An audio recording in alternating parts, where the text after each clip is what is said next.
Hello, friends. If you enjoy the content, I'd truly appreciate it if you hit that subscribe button. It helps a lot.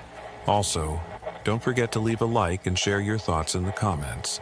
Your interaction not only supports the channel's growth, but also helps these stories reach more people.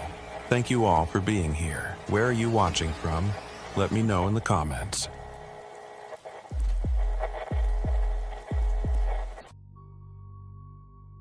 Minnesota winters have a reputation, but nothing prepares you for what happens when a storm decides to show you exactly how small and fragile you really are. I learned that lesson on a Thursday in early December of 2022, somewhere along Highway 53 between Virginia and Eveleth, two towns most people have never heard of, unless they grew up in the Iron Range. At 26, I had been working as an HVAC technician for almost 2 years, driving my company truck across frozen stretches of rural highway to fix furnaces for people who lived so far from everything that the nearest grocery store was an hour away. The job paid decent, the solitude suited me, and I had grown comfortable with long drives through empty landscapes. That comfort almost killed me. The forecast had mentioned snow, maybe 6 to 8 inches, nothing unusual for that part of the state, but forecasts lie sometimes. And this one lied in a way that nearly cost me my life. The first sign of trouble came when my windshield turned completely white in less than 30 seconds. One moment I could see the road, the faded yellow lines, the skeletal trees lining both sides. And then it was gone, all of it, swallowed by a wall of snow so thick it looked solid. I pulled over immediately, heart pounding, and watched the temperature display on my dashboard drop from 12 degrees to -4 in what felt like minutes. My truck, an old Ford F-150 with 200,000 miles of rust and stubbornness holding it together, started making a sound I had never heard before. A grinding, choking noise that ended with a shudder and then silence. I turned the key again and again, but the engine refused to respond. The heater died with it, and within 5 minutes I could see my breath forming thick clouds inside the cab. I remember sitting there, gripping the steering wheel with both hands, trying to calculate how long a person could survive in a broken-down truck during a blizzard with no cell signal, and no other cars in sight. My phone had 1 bar of signal that flickered in and out like a dying heartbeat. I tried calling 911 3 times, and each time the call dropped before it even connected. I sent a text to my boss, Hank, telling him my location and that I was stranded. The message sat there with a little spinning circle for 10 minutes before finally showing delivered. Whether he actually received it or not, I had no way of knowing. The cold was getting serious now, the kind that makes your fingers clumsy and your thoughts sluggish. I had a winter emergency kit in the back seat, blankets, hand warmers, a flashlight, some granola bars, because Hank drilled that into every new hire. I wrapped myself in both blankets and cracked open 2 hand warmers, pressing them against my chest. For a while, maybe an hour, I told myself this was manageable. Someone would come. A plow truck, a state trooper, another driver. But the snow kept falling so heavy that I could barely see the hood of my own truck, and the silence outside was absolute. No engines, no voices. Nothing but the wind screaming against the windows like something trying to get in. The decision to leave the truck was the dumbest thing I have ever done, and I knew it was dumb even as I was doing it. But hypothermia does something to your brain. It whispers to you, tells you that action is better than waiting, that movement means survival. I remembered passing a gas station maybe 2 miles back, a little place with a faded Conoco sign and a single pump out front. 2 miles. I had walked farther than that plenty of times. In my head, it made perfect sense. I would walk back, find the gas station, call for help from a warm building with a hot cup of coffee in my hands. I put on every layer I had. My work jacket, a hoodie underneath, 2 pairs of gloves, a beanie pulled low over my ears. I grabbed the flashlight and one of the blankets, wrapping it around my shoulders like a cape. When I opened the truck door, the wind hit me so hard I nearly fell backward. The cold was not just cold anymore. It was violence. It was a physical force that wanted to tear the heat right out of my body. I stepped out anyway, pulled the door shut behind me, and started walking in what I believed was the direction I had come from. The first 10 minutes were not so bad. I kept my head down, my chin tucked into my chest, and focused on putting one boot in front of the other. The road was somewhere beneath my feet. I could feel the firmness of asphalt under the snow, and I used that as my guide. Left foot, right foot, keep moving. Stay on the hard surface. The blanket around my shoulders was already soaked through, heavy with snow that melted from my body heat and then froze again into a stiff, icy shell. My flashlight cut a weak yellow beam through the white chaos, illuminating maybe 3 feet ahead of me before the snow swallowed the light completely. I counted my steps to keep my mind occupied. 100, 200, 500. At around 800 steps, I realized I could no longer feel the road beneath me. The ground had become soft, uneven, and when I swept my boot sideways, I hit something that crunched, a frozen bush maybe, or the edge of a ditch. I stopped, turned around, and tried to find the road again. But there was no road. There was no anything. Just white in every direction, so thick and disorienting that I could not tell up from down, forward from backward. That was when the panic hit me, real and raw and absolute. I spun in a circle, waving my flashlight like it could somehow cut through the storm and show me where I was. Nothing. The wind had picked up even more, howling so loud it drowned out my own thoughts, and the snow was falling sideways now, stinging my face like tiny needles made of ice. I picked a direction, any direction, and started walking again, faster this time, almost running. My lungs burned from the cold air, each breath feeling like I was inhaling broken glass. I do not know how long I walked like that, stumbling through snow that came up past my knees in some places, tripping over things I could not see. 10 minutes maybe, 20. Time had stopped making sense. And then, through the white curtain ahead of me, I saw a light, a faint yellowish glow flickering like a candle in the distance. Relief flooded through me so hard my knees almost buckled. The gas station. I had found it. I pushed forward with everything I had left, my legs screaming, my fingers numb inside my gloves. My eyes locked on that beautiful, impossible light. The light vanished. 1 second it was there, warm and promising, and the next it was gone, swallowed by the storm like it had never existed at all. I stopped dead in my tracks, blinking hard, trying to find it again. Maybe the snow had just gotten thicker for a moment. Maybe I had looked away at the wrong time. I turned slowly, scanning the white emptiness around me, and that was when I saw it again. But now it was behind me, in the direction I had just come from. That made no sense. I had been walking toward it. How could it be behind me now? My brain tried to explain it away, telling me I had gotten turned around somehow, that the wind had spun me without me noticing. I started walking toward it again, my steps slower now, more careful. The cold had seeped so deep into my bones that I was no longer shivering, and some distant part of my mind, the part that still remembered the safety training videos Hank made us watch, knew that was a very bad sign. When you stop shivering, it means your body has given up trying to warm itself. It means you are running out of time. I do not know when I first heard the voice. It crept into my awareness slowly, like a radio station fading in through static. At first I thought it was just the wind playing tricks on my frozen ears, but then I heard it clearly, a man's voice somewhere to my left calling out a name. "Corbett," it said. "Corbett, over here." That was not my name. My name is Jensen. But in that moment, with my thoughts moving like cold syrup, I did not question it. I turned toward the voice and started walking. It felt so real, so close, like someone was standing just a few feet away in the white chaos. I even called back to them. "Hey!" I shouted, or tried to shout. My voice came out cracked and weak, barely louder than a whisper. "Hey, I am here. I am over here." The voice kept calling, always just ahead of me, always just out of reach. "Corbett, Corbett, over here." I followed it like a dog following its owner, stumbling through the snow, no longer feeling my feet or my hands or most of my face. Some part of me knew something was wrong.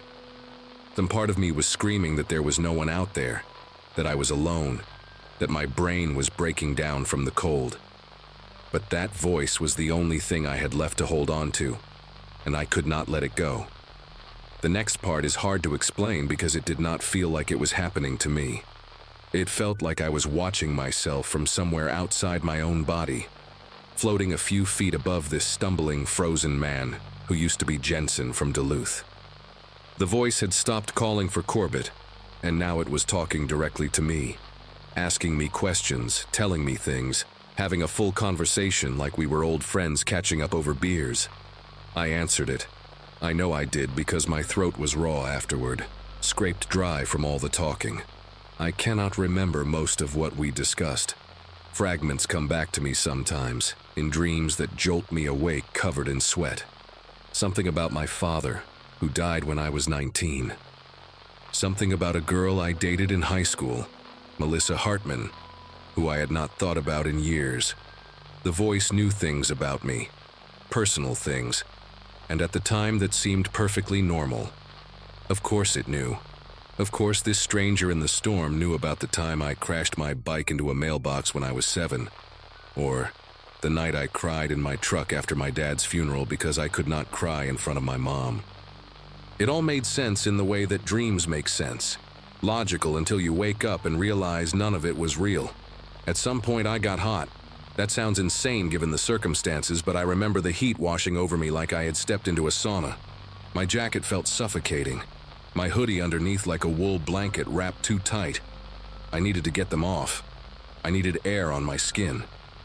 I fumbled with the zipper of my jacket, my fingers so clumsy they felt like they belonged to someone else, and I managed to pull it open. The relief was immediate, a rush of cool air against my chest that felt like heaven. I shrugged the jacket off my shoulders and let it fall into the snow behind me. The blanket was already gone. I had dropped it somewhere, sometime. I could not remember when. My hoodie came off next, and then I was standing in the blizzard in nothing but a thin flannel shirt, and I felt perfect. I felt warm and comfortable and sleepy, so incredibly sleepy. The voice was still there, quieter now, more soothing. It told me I had been walking for so long. It told me I deserved a rest. Just a minute, it said. Just sit down for 1 minute and catch your breath, and then you can keep going. That sounded reasonable. That sounded like exactly what I needed. I sat down in the snow. Or maybe I fell. The line between intention and accident had blurred into nothing by then. The ground was soft and cold, but the cold did not bother me anymore. Nothing bothered me. I lay back, looking up at the white sky, watching the snowflakes fall toward my face in slow motion. They landed on my cheeks, my forehead, my open eyes, and I did not blink. The voice was still talking, but I could not make out the words anymore.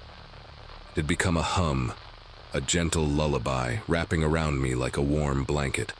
I thought about my mom, how worried she would be when I did not come home. I thought about Hank, wondering if he ever got my text. I thought about the gas station with the faded Conoco sign, how close it had seemed, how sure I had been that I could make it. My eyes started to close. The white world around me faded to gray, then to black, and the last thing I remember thinking was how peaceful it all felt. No more walking, no more cold, no more anything, just sleep, endless and perfect, pulling me down into somewhere warm and dark and quiet. I woke up in a hospital in Virginia 3 days later with frostbite on 7 of my fingers and both of my ears. A nurse told me I was lucky to be alive, that the search and rescue team had found me less than 20 minutes after I collapsed, following my footprints from the truck. She said it like it was a simple thing, like tracing a straight line through the snow. But when I talked to the paramedic who found me, a guy named Gentry with kind eyes and a thick gray beard, he told me a different story. He said my footprints did not make any sense. He said I had walked in circles, big looping circles over and over again, carving patterns into the snow like I was performing some kind of ritual. He said they found my jacket and my hoodie scattered 30 feet apart, and the blanket even farther, like I had been shedding pieces of myself along the way. And he said, "This is the part that still keeps me up at night, that when they found me lying in the snow, my lips were moving.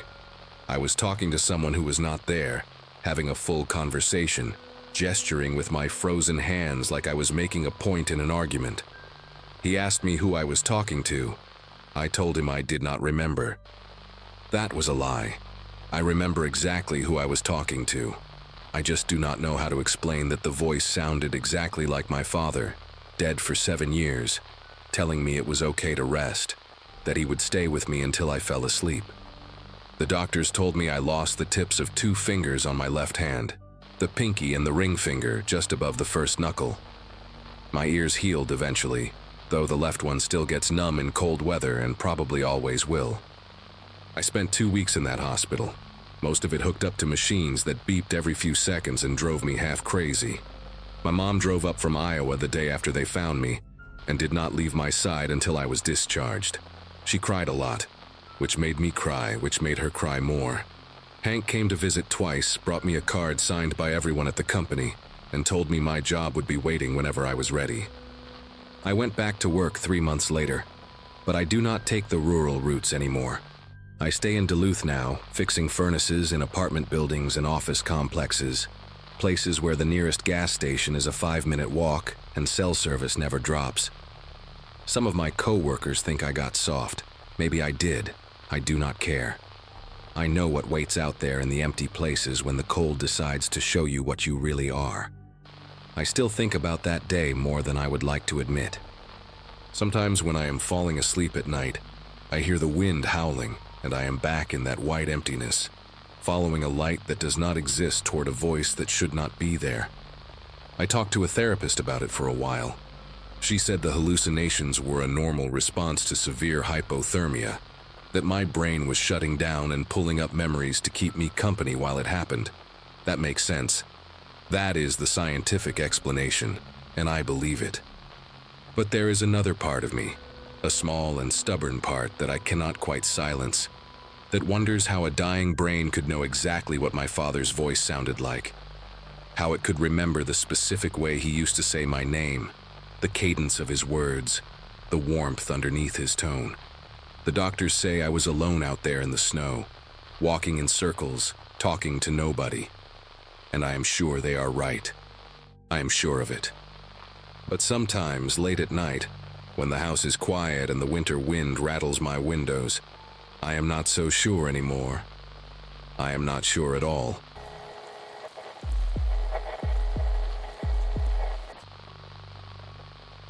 February in northern Wisconsin had always been unforgiving, but I had no idea what was waiting for me on that Saturday night in 2024.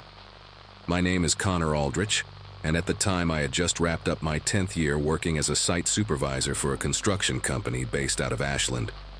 My wife had left 3 days earlier to visit her sister in Milwaukee, taking our dog with her, which meant I had the house to myself when the blizzard warning started rolling in. Our place sat about 2 miles outside the main town, a modest ranch-style home my grandfather built in the 60s, surrounded by nothing but white pine and silence. The forecast called for 18 inches minimum, with winds gusting up to 50 miles per hour. By late afternoon, I had already stocked up on firewood, filled the bathtub with water in case the pipes froze, and resigned myself to a weekend of bad television and canned soup.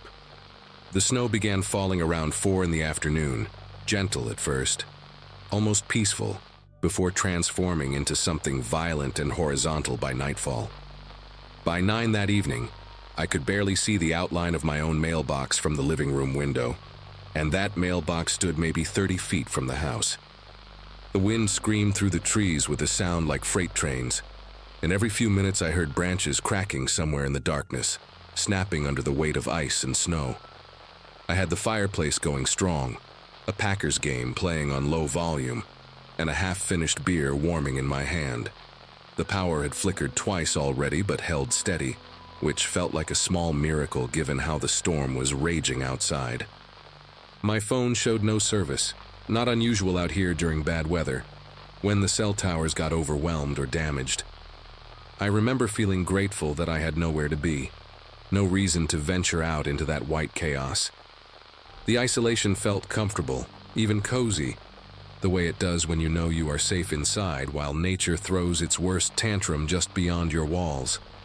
That sense of safety would not last much longer. The pounding started around 10:15. Not a knock. Pounding. 3 heavy strikes against the front door that cut straight through the noise of the storm and made me jump hard enough to spill beer down my shirt. My first thought was that a branch had blown against the house, maybe slammed into the door frame with the wind. But then it came again, deliberate and rhythmic, and I heard voices.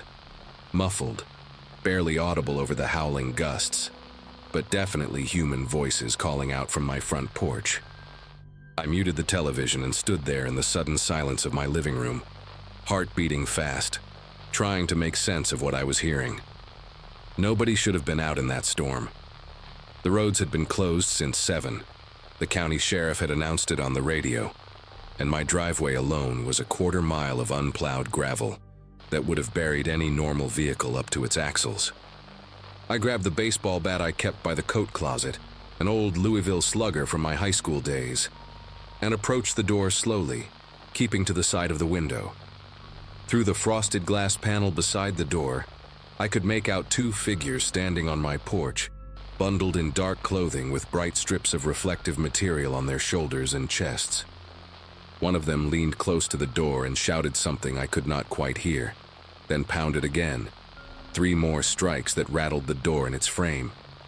I flipped on the porch light, which barely cut through the swirling white chaos outside, and called out asking who was there.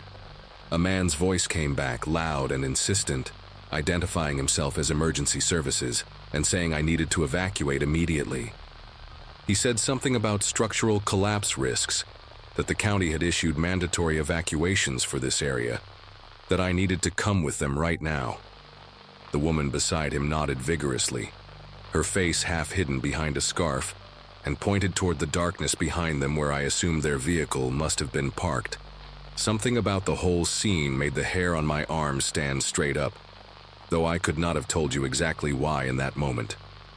I asked them to hold up their identification to the window, and the man complied, pressing a laminated badge against the glass. The porch light caught it just enough for me to read the words, Bayfield County Emergency Management, printed across the top with a photo and a name I could not quite make out. It looked official at first glance, but something was wrong.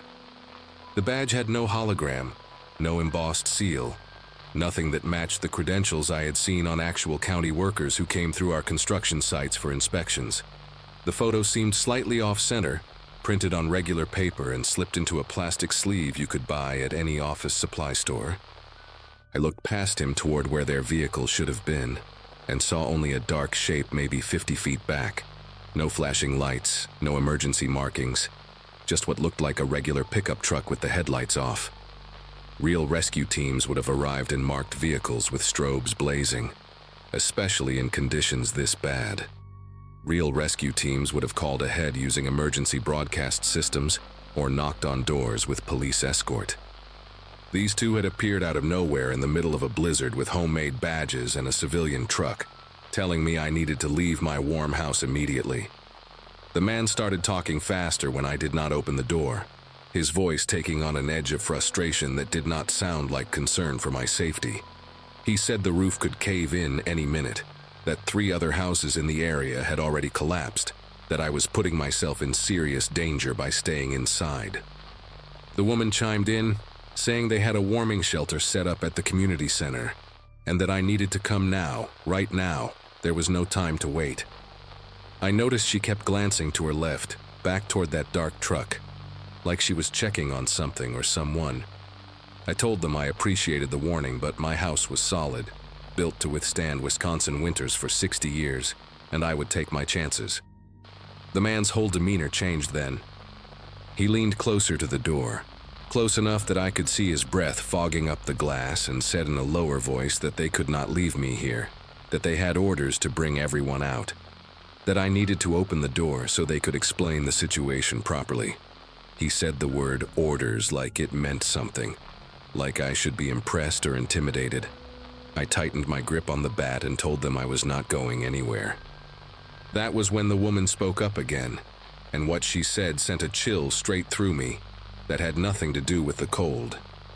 She said they understood my hesitation, that people get scared during emergencies, but that they really needed to come inside for just a moment to assess the structural damage from within. She said it would only take 5 minutes, that they had thermal imaging equipment in the truck that could detect stress fractures in the foundation, and they needed to check my basement. Her voice was calm, almost soothing, like she was reading from a script she had practiced many times before. The man nodded along, and actually put his hand on the door handle, giving it a slow experimental turn. The deadbolt held, thank God, but the fact that he tried it at all made my heart start hammering against my ribs. I backed up a few steps and shouted through the door that if they did not leave my property immediately, I would call the police. The man laughed at that, a short, ugly sound, and said good luck getting through to anyone tonight, that the phone lines were down across the whole county, that they were the only help available for miles around. He said it like a threat, like he wanted me to understand just how alone I really was out here. I retreated to the kitchen, keeping my eyes on the front door, and grabbed the landline phone from its cradle on the wall. Dead silence, no dial tone, just like he said. My cell phone still showed no service, the little icon at the top of the screen completely empty. I felt a wave of panic rising in my chest and forced myself to breathe slowly, to think clearly, to not let fear make my decisions for me. The pounding started again, harder this time, and I heard the man yelling that they were running out of time, that the storm was getting worse, that I was being unreasonable. Between his shouts, I could hear them talking to each other in low voices I could not make out. And then I heard footsteps moving off the porch, crunching through the snow around the side of the house. They were circling the property, checking the windows, looking for another way in. I moved quickly through each room on the ground floor, confirming that every window was locked, every latch secured. When I reached the back door in the mudroom, I found the woman standing right there on the other side of the glass, her face inches from the window, staring directly at me with eyes that held no warmth at all. She did not say anything, just stood there watching me through the frost-covered glass while the snow swirled around her like a white curtain. I stepped back and nearly tripped over a pair of work boots, catching myself on the washing machine. She tilted her head slightly, almost curious, then raised one gloved hand and tapped a finger against the window 3 times. Slow, deliberate, patient. I heard the man's voice calling from somewhere around the front of the house, asking if she had found anything, and she turned away without answering and disappeared back into the storm. My hands were trembling as I checked the lock on the mudroom door, confirmed it was secure, then dragged a heavy wooden bench in front of it for good measure. I needed to get help, needed to reach someone, but every form of communication I had was dead or useless. Then I remembered the old CB radio in the basement, the one my grandfather had installed decades ago for emergencies exactly like this one. I had not used it in years, was not even sure it still worked, but it ran on its own battery backup and operated on frequencies that had nothing to do with cell towers or phone lines. I grabbed a flashlight from the kitchen drawer and descended the basement stairs as quietly as I could, wincing at every creak of the old wooden steps. The basement was cold and dark, filled with the smell of dust and old concrete, and I had to navigate past stacks of storage boxes and forgotten furniture to reach the workbench where the radio sat. The unit looked ancient, all brown plastic and silver dials, but when I flipped the power switch, a small red light blinked on, and I nearly cried with relief. I picked up the handset and started cycling through channels, calling out for anyone who could hear me, identifying myself and my address and saying I had intruders on my property, pretending to be emergency services. Static answered me on the first 3 channels, then the 4th, then the 5th. On channel 9, I finally heard a voice crackle through, a woman asking me to repeat my location. I gave her my address again and explained the situation as quickly as I could. 2 people claiming to be county emergency workers, fake badges, no marked vehicle, trying to force their way into my home. There was a pause, then the woman said she was patching me through to the Bayfield County Emergency Dispatch. After what felt like an eternity, a man's voice came on the line and asked me to describe what was happening. When I finished, he was quiet for a long moment before speaking again. He said no evacuation teams had been dispatched anywhere in the county tonight. He said all emergency personnel were grounded due to the severity of the storm. He said whoever was outside my house, they were not with any government agency he knew of. The dispatcher told me to stay on the line, to keep the doors locked, and that he would try to get a sheriff's deputy to my location as soon as the roads allowed. But that could be hours, maybe longer, depending on the storm. He asked if I had any weapons in the house, and I told him about the bat and the hunting rifle my father left me, still locked in a cabinet upstairs. He said to get the rifle, load it, and make it clear to anyone trying to enter that I was armed and prepared to defend myself. His voice was steady, but I could hear the urgency underneath, the understanding that I was on my own for now, and that the situation was serious. I thanked him and set the handset down on the workbench, leaving the channel open, then made my way back upstairs as quietly as I could. The house was darker now. The power had finally gone out while I was in the basement, and I had to navigate by flashlight through rooms that suddenly felt unfamiliar and hostile. I retrieved the rifle from the upstairs closet, loaded it with hands that refused to stay steady, and crept back down to the living room. Through the front window, I could see both figures standing in my driveway now, conferring with each other near their truck, their silhouettes barely visible through the driving snow. They seemed to be arguing about something, gesturing toward the house, toward the road, toward each other. I made a decision then that might have been stupid, but felt necessary. I switched on the porch light, unlocked the front door, and opened it just wide enough to show myself standing there with the rifle raised and pointed directly at them. I shouted over the wind that I had contacted the county sheriff, that deputies were on their way, and that if they set foot on my property again, I would shoot them where they stood. The man took a step toward me, and I chambered around with a sound that cut through the storm like a thunderclap. He stopped. The woman grabbed his arm and pulled him back, saying something I could not hear, and for a long moment nobody moved. Then, without another word, they both turned and walked back to their truck. The engine started, the headlights flicked on, and they backed slowly down my driveway until the taillights disappeared into the white void of the blizzard. I stood there in the doorway for another 5 minutes, rifle still raised, watching the empty space where they had been, before finally stepping back inside and locking the door behind me. My whole body was shaking, not from cold, but from the adrenaline that had no place left to go.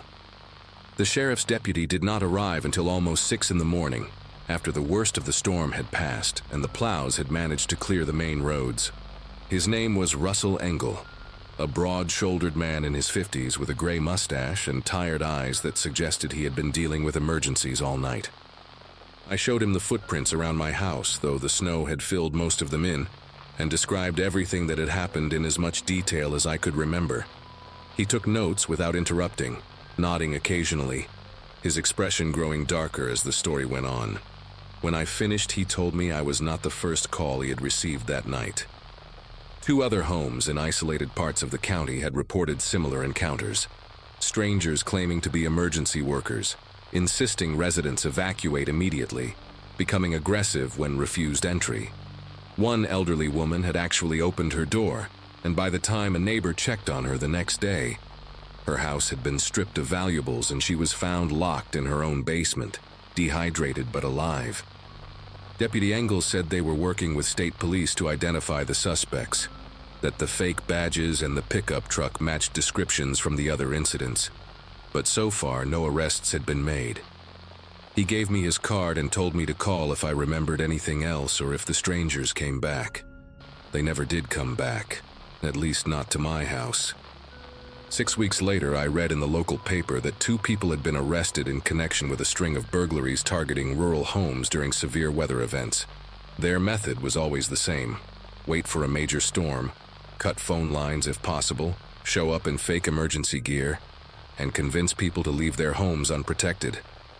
If the residents refused, they would move on to easier targets, but sometimes they got more aggressive.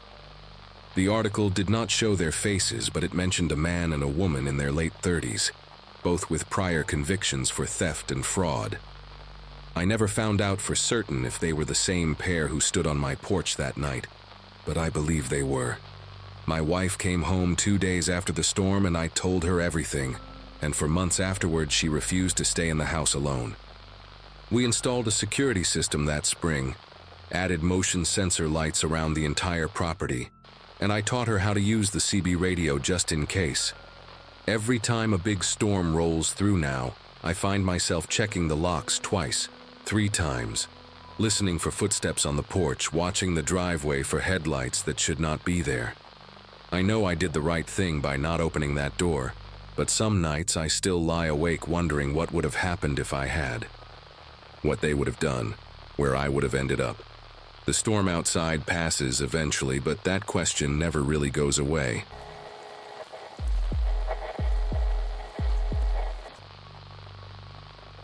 Fights with my stepdad never ended well, but that night was different. He had been drinking since 4 in the afternoon, and when he started in on how I was wasting my life working at a warehouse instead of going to college, I lost it. Words were said, a lamp got knocked over, and my mom just stood there crying instead of telling him to stop. I turned 26 in November, old enough to know better than walking out into a snowstorm, but young enough to still make that exact stupid decision. February in upstate New York does not care about your feelings, and the snow had been falling sideways since lunch. I grabbed my coat off the hook, shoved my feet into my old sneakers, and slammed the door behind me. Town was only 2 miles down Garrison Road. I figured I would make it to the diner, get some coffee, and call my buddy Ray to pick me up once I calmed down. 15 minutes into that walk, I knew I had made a serious mistake. The plows had stopped running hours ago, and the snow was already up past my ankles, soaking through my jeans and freezing against my skin. I could not feel my toes anymore, and my fingers were going numb even shoved deep in my pockets. The streetlights along the road were completely dark, probably from downed power lines somewhere up the hill. I had not seen a single car, not one set of headlights, since I left the house. Everything was white and gray and silent except for the wind cutting through my coat. I kept telling myself the Sunoco station near the old bridge was maybe half a mile ahead, that I could warm up there and figure out my next move. That is when I heard it behind me, an engine rumbling low and slow, tires grinding through the snow at a pace that matched my walking exactly. I glanced back and saw headlights cutting through the snow, maybe 30 feet behind me. A pickup truck, dark-colored, moving at a crawl. My first thought was relief, maybe someone who could give me a ride into town. But the truck did not speed up or slow down, just kept that same creeping pace like it was following me on purpose. I turned back around and walked a little faster, and I swear the engine revved just slightly to keep up. My heart started pounding in a way that had nothing to do with the cold. I told myself I was being paranoid, that whoever it was probably just could not see well in the storm and was being careful. But something in my gut said otherwise. The truck stayed right there, not passing me, not honking, not doing anything a normal person would do, just following. After about 2 minutes of this, the horn gave a short honk and the truck pulled up beside me, passenger window rolling down with a mechanical whine. The driver leaned over toward the open window, and I got my first look at him. He was maybe 50, heavy-set, with a thick gray beard and a camouflage hunting cap pulled low on his forehead. The cab light was on, and I could see fast food wrappers on the dashboard and a bunch of stuff piled on the back seat. He smiled at me, but it was the kind of smile that did not reach his eyes, like he was performing friendliness instead of feeling it. He asked me what the hell I was doing out here in this weather, said I was going to freeze to death if I kept walking. His voice was calm, almost too calm, like he had rehearsed this. I told him I was fine, that town was not far. He shook his head and said the roads ahead were completely blocked, that I would never make it on foot. He told me to get in, that he would take me wherever I needed to go. The windshield wipers were slapping back and forth, and the heat pouring out of that open window felt incredible against my frozen face. Part of me wanted to climb in so badly just to get warm. I made the decision that I still regret to this day. I walked around the front of the truck, headlights blinding me for a second, and climbed into the passenger seat. The heat inside was almost painful against my frozen skin, and I pressed my hands against the vents like they were the only things keeping me alive. The man said his name was Chet, and he asked me mine. I told him, and he repeated it back to me slowly, like he was tasting it. He put the truck in drive and started moving, and I told him I just needed to get to the main strip in town, that the diner would be fine. He nodded and said, "Sure, no problem." But then he turned left at the next intersection instead of going straight. I knew these roads my whole life, and left took you away from town, deeper into the farmland and woods that stretched for miles. I asked him where he was going, trying to keep my voice steady. He said the main road was blocked by a jackknifed semi, that he knew a back way. I had no way to know if that was true or not, but my phone had no signal, and the storm was getting worse by the second. Chet started asking me questions, and at first they seemed normal enough. Where did I live? What did I do for work? Was I married? I answered with short responses, watching the road and trying to figure out where we were. But then the questions got stranger. He asked if I lived alone, if anyone knew I was out walking tonight. He asked if my family would be worried about me, and when I said yes, he got quiet for a long moment before saying, "That was good, that family should worry about each other." The way he said it made my skin prickle even in that hot cab. I noticed he kept glancing at me instead of the road, these quick sideways looks like he was studying me. The truck was moving slow because of the snow, maybe 20 miles an hour, and I realized I had no idea how long we had been driving. 10 minutes, maybe 15. We should have hit some landmark by now, some house or barn or crossroad I recognized. But everything outside was just white darkness and trees I had never seen before. I tried to stay calm and think. My door was unlocked. I had checked that when I got in, but jumping out of a moving vehicle in a blizzard with no idea where I was seemed like trading one death for another. Chet had gone quiet, and somehow that was worse than the questions. He was humming something under his breath, this tuneless little melody that kept repeating. I noticed things I had not seen before. There was a coil of rope on the floor behind my seat, thick and yellow, the kind you would use to tie down equipment. A roll of duct tape in the cup holder between us, silver and half used. A flashlight wedged between his seat and the center console. None of these things meant anything on their own, I told myself. People keep all kinds of stuff in their trucks. But my body was reacting before my mind could catch up, my leg muscles tensing, my breathing getting shallow. I asked him again how much farther, and he said not long, just a few more miles. He reached over and patted my knee twice, and I had to stop myself from flinching away. His hand was heavy and warm even through my wet jeans, and he let it rest there for just a second too long before pulling it back. The truck turned down an even narrower road, and now there were no tire tracks ahead of us at all. We were the first vehicle to come this way since the storm started, which meant we were nowhere near any main route. The trees pressed in close on both sides, branches scraping against the truck like fingers trying to get in. Chet asked me if I had a boyfriend, and when I did not answer right away, he laughed this low chuckle and said he was just making conversation. He said it must be lonely being out in a storm like this, that people needed to look out for each other. I was gripping the door handle so tight my knuckles ached, trying to calculate if I could survive a fall into the snow at this speed. Then I saw it up ahead, a faint glow through the trees. Lights, some kind of building with actual power. Chet saw it too, and I watched his jaw tighten for just a second before he relaxed again. He said we could stop there for a minute if I wanted. Let the storm calm down a bit. I said yes immediately, trying not to sound as desperate as I felt. It was a small gas station, one of those old independent places with 2 pumps and a little convenience store attached. The lights were on inside, and I could see someone moving behind the counter through the foggy window. Chet pulled up next to the pumps but did not turn off the engine. He said he would wait here, that I should go in and warm up for a minute, use the bathroom if I needed to. The way he said it made it clear he expected me to come back out. I nodded and opened the door, and the cold hit me like a punch after all that time in the heated cab. I walked toward the store entrance, forcing myself not to run, not to look back. I could feel his eyes on me the whole way. The bell above the door jingled when I pushed it open, and the warmth inside smelled like coffee and hot dogs turning on those metal rollers. There was a woman behind the counter, maybe 60 years old, with reading glasses pushed up on her gray hair. She looked up at me and her expression changed when she saw my face. I must have looked terrified because she immediately asked if I was okay. I told her I needed help, that the man outside had picked me up and I did not feel safe. The words came out in a rush, my voice cracking. She did not hesitate, did not ask me if I was sure or tell me I was overreacting.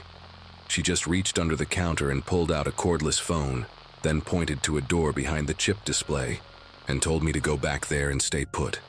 I heard her pick up the phone and start dialing as I walked to the back. The room was a tiny office, just a desk covered in papers and a chair with a ripped cushion.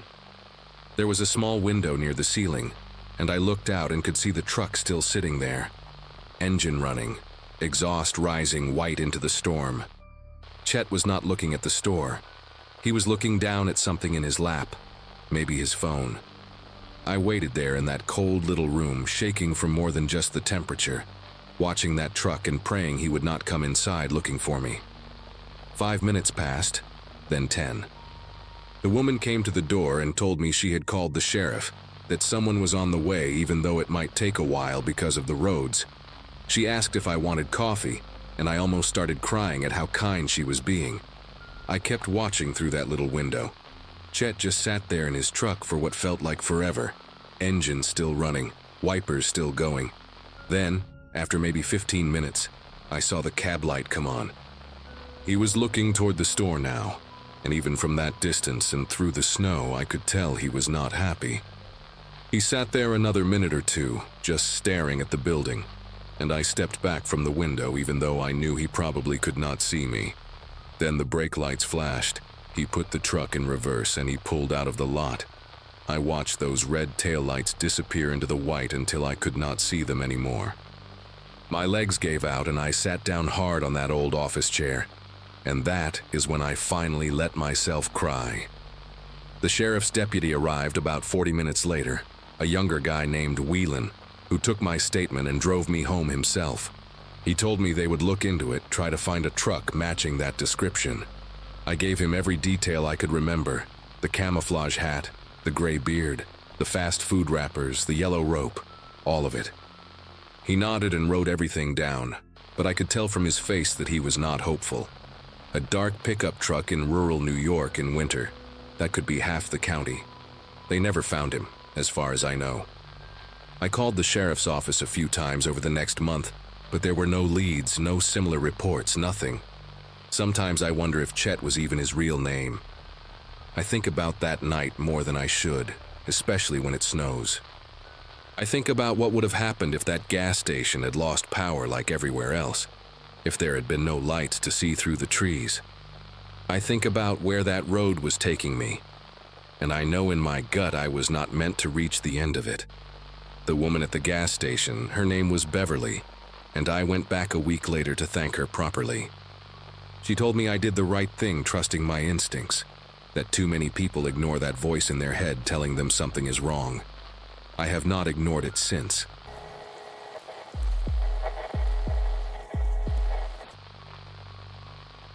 Growing up in a small town where storms shut everything down, quiet nights were pretty normal for me.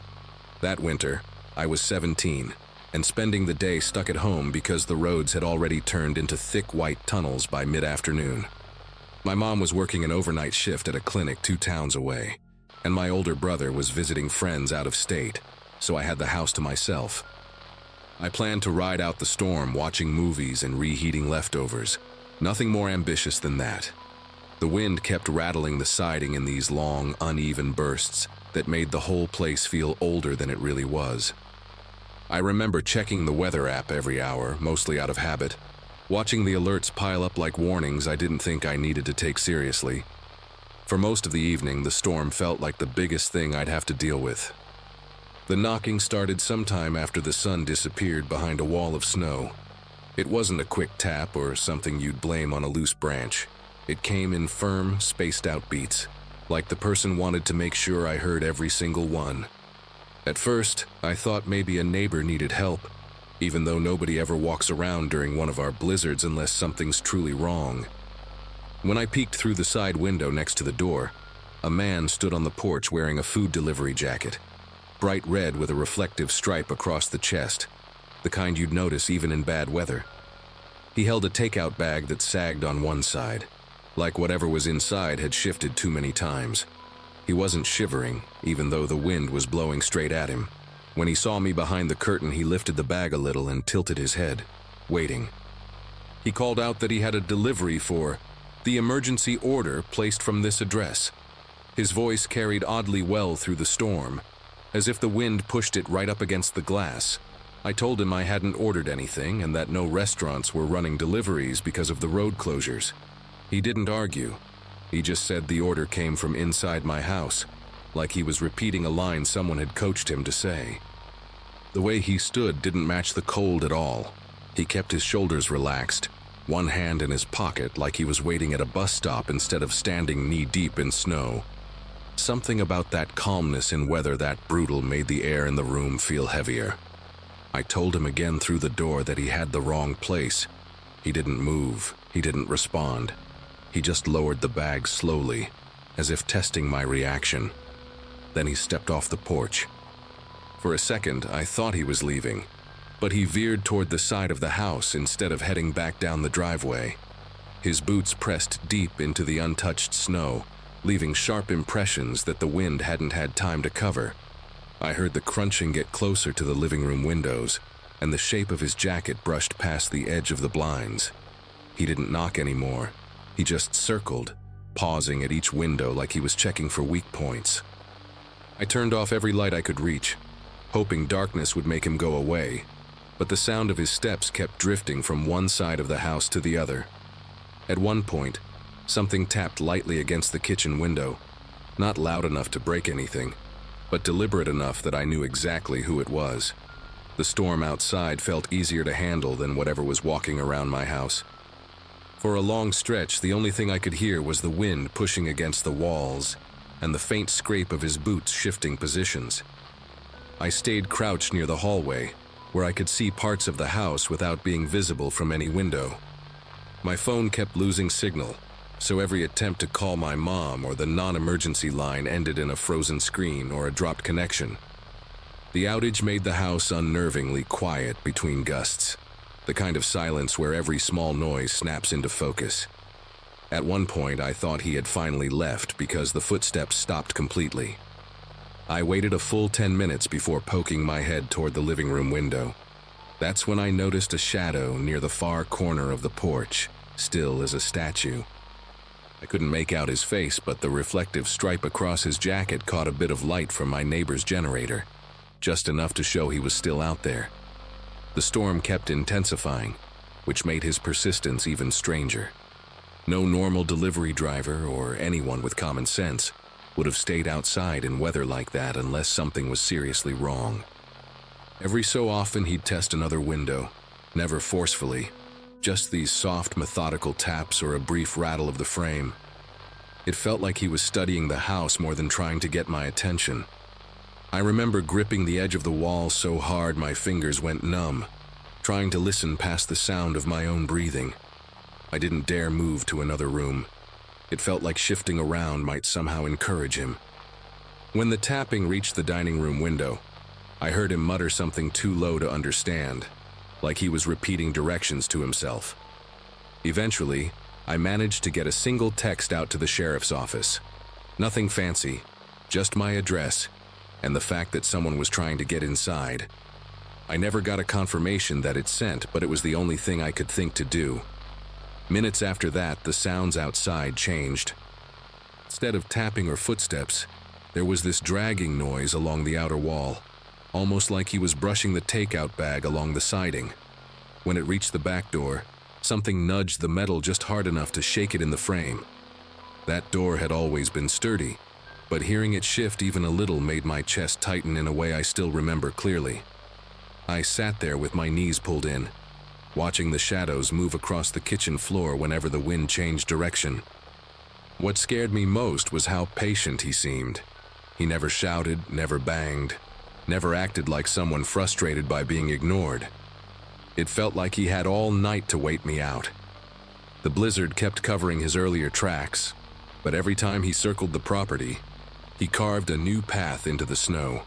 I stopped trying to follow his movements and just waited, hoping that help was actually on the way. After what felt like hours, I heard the distant rumble of an engine. Slow, heavy, the kind of sound that didn't belong to a normal car. The noise made him pause. I could tell by the sudden stillness outside the kitchen window.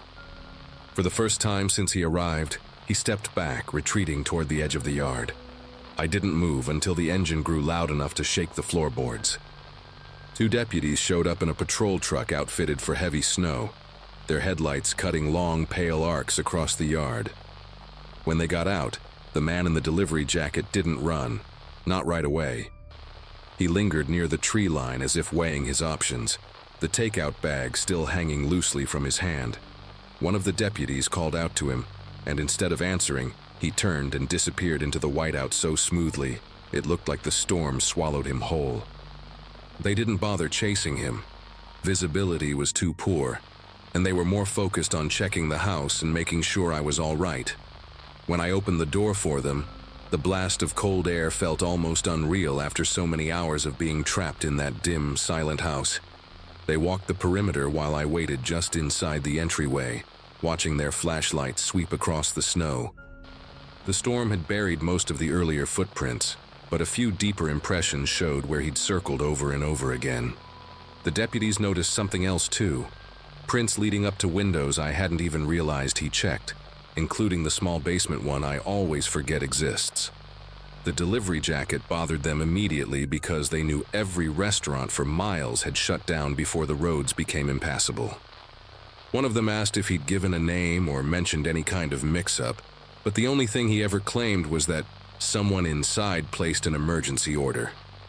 Hearing that phrase repeated by someone else made it sound even stranger than when he'd said it himself. They stayed with me until the storm eased enough for their dispatcher to confirm other reports.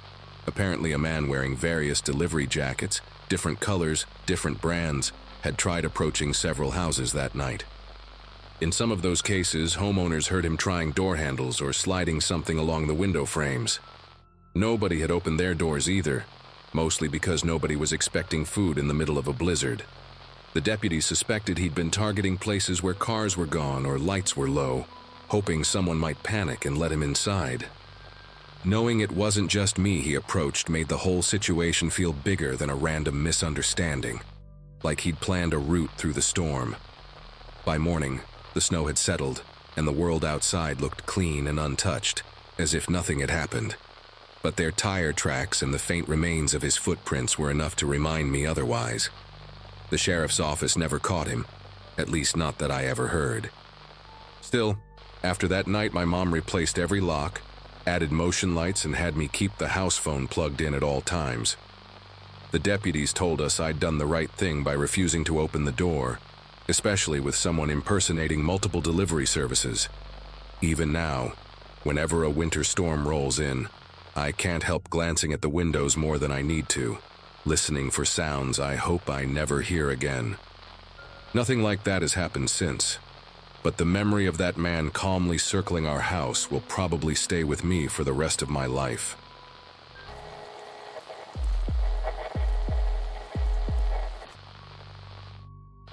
Anyone who has driven through rural Minnesota in January knows exactly what I mean when I say the sky and the road become the same shade of white. That particular Monday, I was heading back to Duluth after visiting my mother in Bemidji, a 3-hour drive I had made dozens of times since finishing nursing school 6 years earlier. My graduating class from 2018 used to joke about how we scattered across the state like seeds in the wind, and I ended up at St. Luke's Hospital working night shifts in the ICU. The forecast had mentioned light flurries, nothing that would stop someone who grew up learning to drive on icy back roads before she could legally vote.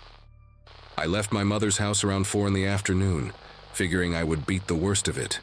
Maybe grab dinner at that little diner outside of McGregor before the final stretch home. The Subaru Outback had good tires, a full tank, and I had driven through worse conditions more times than I could count. Looking at the pale gray clouds gathering on the horizon, I remember thinking this would be just another uneventful winter drive. By 5:30, I knew I had made a terrible mistake. The light flurries had transformed into something vicious, sheets of snow driving sideways across Highway 2 with a fury that made my windshield wipers completely useless. I was crawling along at maybe 20 miles per hour, both hands gripping the steering wheel so tight my knuckles ached, my headlights barely cutting through the wall of white in front of me. The road had emptied out completely in the past half hour, which should have been my first warning to pull over and wait it out. But the next town was supposedly only 15 miles ahead, and I convinced myself I could make it, that stopping on the shoulder in this visibility was more dangerous than pushing forward. That kind of logic sounds reasonable, until you feel your back tires lose traction on a patch of black ice hidden beneath fresh powder. The Subaru spun once, maybe twice, and then I was sliding sideways toward the ditch at the edge of the road.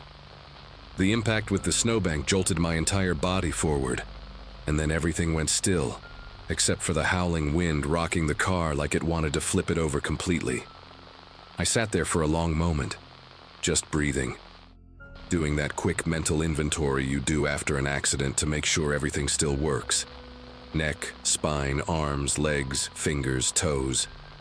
Everything moved the way it should. The airbags had not deployed, which told me the impact was not as bad as it felt. But when I tried to reverse out of the snowbank, the wheels just spun uselessly against the ice beneath them.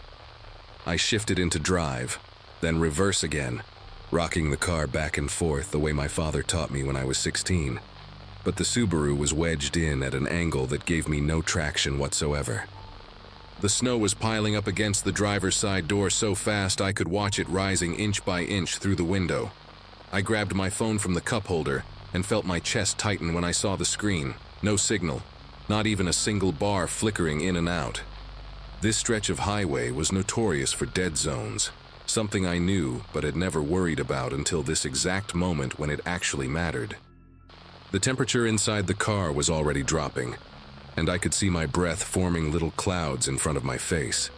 I kept the engine running for the heat, watching the fuel gauge and calculating how long I could stay warm before I had to start rationing. The wind was screaming now, gusts that shook the entire vehicle and sent snow swirling past the windows in hypnotic spirals. I tried my phone again, holding it up toward the ceiling, then toward each window, searching desperately for a signal that simply was not there. My plan was to wait until another car passed, flag them down, get a tow, or at least a ride to somewhere with cell service. Except, no cars were passing. The road remained empty, swallowed by the storm, and every minute that ticked by made me feel more and more like I had slipped off the edge of the world into some frozen void where no one would ever find me. I told myself to stay calm, that this was Minnesota, that someone would come eventually, that people drove this highway all the time, even in bad weather. I just had to be patient and wait. Nearly 40 minutes passed before I saw headlights in my rearview mirror, two pale yellow beams cutting through the curtain of snow, like the eyes of some slow-moving animal. The relief that flooded through me was almost embarrassing, this overwhelming wave of gratitude toward a stranger I had not even seen yet.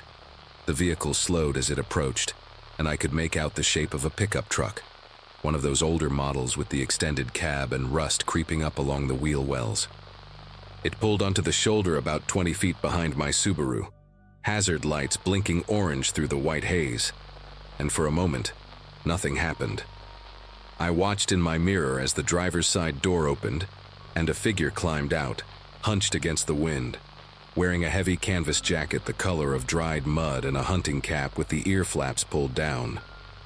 He walked toward my car with this unhurried pace that struck me as strange given the conditions, like he was strolling through a parking lot on a sunny afternoon instead of trudging through a blizzard on a deserted highway.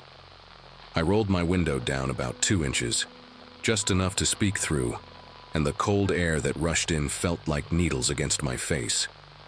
He leaned down to the gap in the window, and I got my first real look at him. Mid-50s maybe, with a face that had clearly spent decades outdoors, deep creases around his eyes and a nose that looked like it had been broken at least once. His eyes were this washed-out blue, almost gray, and they moved across my face in a way that made me feel like I was being inventoried rather than looked at. He smiled, showing teeth that were slightly too small for his mouth, and said he had seen me slide off about a mile back, that he had turned around to come help. His voice was calm, friendly even, with that particular Minnesota accent that stretches vowels out flat like taffy. He said his name was Lyle, asked if I was hurt, asked if I had anyone coming. I told him I was fine, just stuck, that I had no cell signal, but I was sure someone else would come by soon. He nodded slowly at that, looking up and down the empty road, then back at me with those pale eyes. The wind was howling so loud I had to lean closer to the window gap to hear him when he said I should let him help me get out before the weather got worse. Before, he said, like this was not already the worst weather I had ever driven through in my life. I thanked him for stopping, but told him I would rather wait for a tow truck, that I had roadside assistance through my insurance, and someone would be along eventually. The words came out polite, measured, the way you talk to a patient's family member when you are trying to de-escalate without making things worse. Lyle straightened up and looked at my car for a long moment, then crouched back down to the window with that same small-toothed smile. He said there was no tow truck coming in this storm, that the county had already closed the highway about 10 miles east, that I was lucky he came along when he did. Something about the way he said lucky made my skin prickle beneath my coat. He reached for the door handle and pulled, gently at first, then with more force when he found it locked. His smile did not change, but his eyes did, something flickering behind them like a shadow passing across water. He asked me to unlock the door so he could help me out, said his truck had four-wheel drive and chains on the tires, said he could take me somewhere safe and warm. I told him no thank you. I was fine, I would wait. My voice stayed steady, but my heart was beating so hard I could feel it pulsing in my throat. Lyle stood there for what felt like a full minute, just staring at me through that 2-inch gap in the window, the snow accumulating on his shoulders and the brim of his cap. Then he walked around to the back of my car, disappearing from view, and I twisted in my seat to try to see what he was doing through the rear window. The snow was too thick, the glass too fogged from my breath, and all I could make out was his dark shape moving near my back tire. I heard a sound, this sharp hissing noise that cut through the wind, and it took me a moment to understand what it was. He was letting the air out of my tire. I started honking the horn, long, desperate blasts that the storm swallowed almost immediately, and Lyle came back around to my window with something new in his expression. Not anger exactly, but a kind of patient disappointment, like a parent dealing with a stubborn child. He wedged his boot against the bottom of my door, right in the gap where it met the frame, and leaned close to the window. His breath fogged the glass as he told me that I had no choice but to accept his help now, that I was not going anywhere on a flat tire in a blizzard, that I was being foolish, and he was trying to save my life. The hissing continued from somewhere behind him, and I realized he must have moved to the other rear tire before coming back to the window. I kept hitting the horn, pressing it over and over, the sound pathetic and muffled against the roar of the storm. Lyle did not even flinch, just stood there with his boot wedged against my door, watching me with those colorless eyes like he had all the time in the world. Then I saw something that made my heart seize up in my chest, a faint glow in the distance behind his truck. Barely visible through the whiteout, but definitely there. Another vehicle. Headlights moving toward us, slow but steady, and I realized this was my only chance to get someone's attention. I laid on the horn with everything I had, screaming at the same time even though I knew no one could hear me through the closed windows and the howling wind. Lyle turned his head to look at the approaching lights, and for just a second I thought he might give up. Might walk back to his truck and drive away before anyone saw what he was doing. Instead, he did something that still wakes me up at night sometimes when the wind blows hard enough against my bedroom window. He moved fast, faster than I would have expected from a man his age, climbing onto the hood of my car with the agility of someone who had done this before. He was carrying something, a bundle he must have grabbed from his truck while he was behind my car, and he shook it out as he crouched on the hood like some massive bird of prey. It was a tarp, dark green canvas, the kind you use to cover firewood or wrap around things you want to hide. He spread it across my windshield with quick, practiced movements, tucking the edges down on either side so the wind would not rip it away, and suddenly I was in complete darkness. The weak gray light of the storm vanished entirely, replaced by this suffocating blackness that pressed against my eyes, like something solid. I could hear the other vehicle getting closer, the low rumble of its engine vibrating through the air, and I screamed and pounded on the windshield from the inside, trying to dislodge the tarp, trying to make any kind of commotion that might catch the driver's attention. But the tarp stayed in place, weighted down by the snow that was already accumulating on top of it, and I heard the other vehicle slow down, pause for a moment, and then keep going. The engine sound faded into the storm until there was nothing left but the wind and Lyle's boots shifting on the hood above me, patient and deliberate, waiting in the darkness he had created. Something clicked in my brain then, that survival instinct they say kicks in when you are truly cornered. I stopped screaming, stopped pounding, and forced myself to think.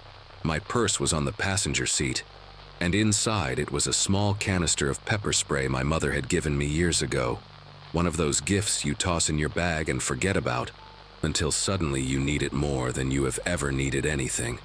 I found it by touch in the darkness, my fingers closing around the cold metal cylinder, and I rolled down my window another inch, just enough to fit my hand through.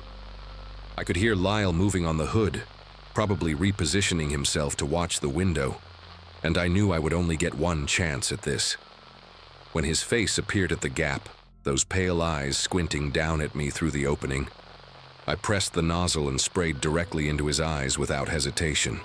The sound he made was not quite human, this guttural shriek of pain and rage that cut through the storm like a blade. He fell backward off the hood, and I heard him hit the ground on the passenger side, cursing and coughing and clawing at his face. I did not wait to see if he could recover. I threw open my door against the snowbank, forcing it through the accumulation with strength I did not know I had, and I ran.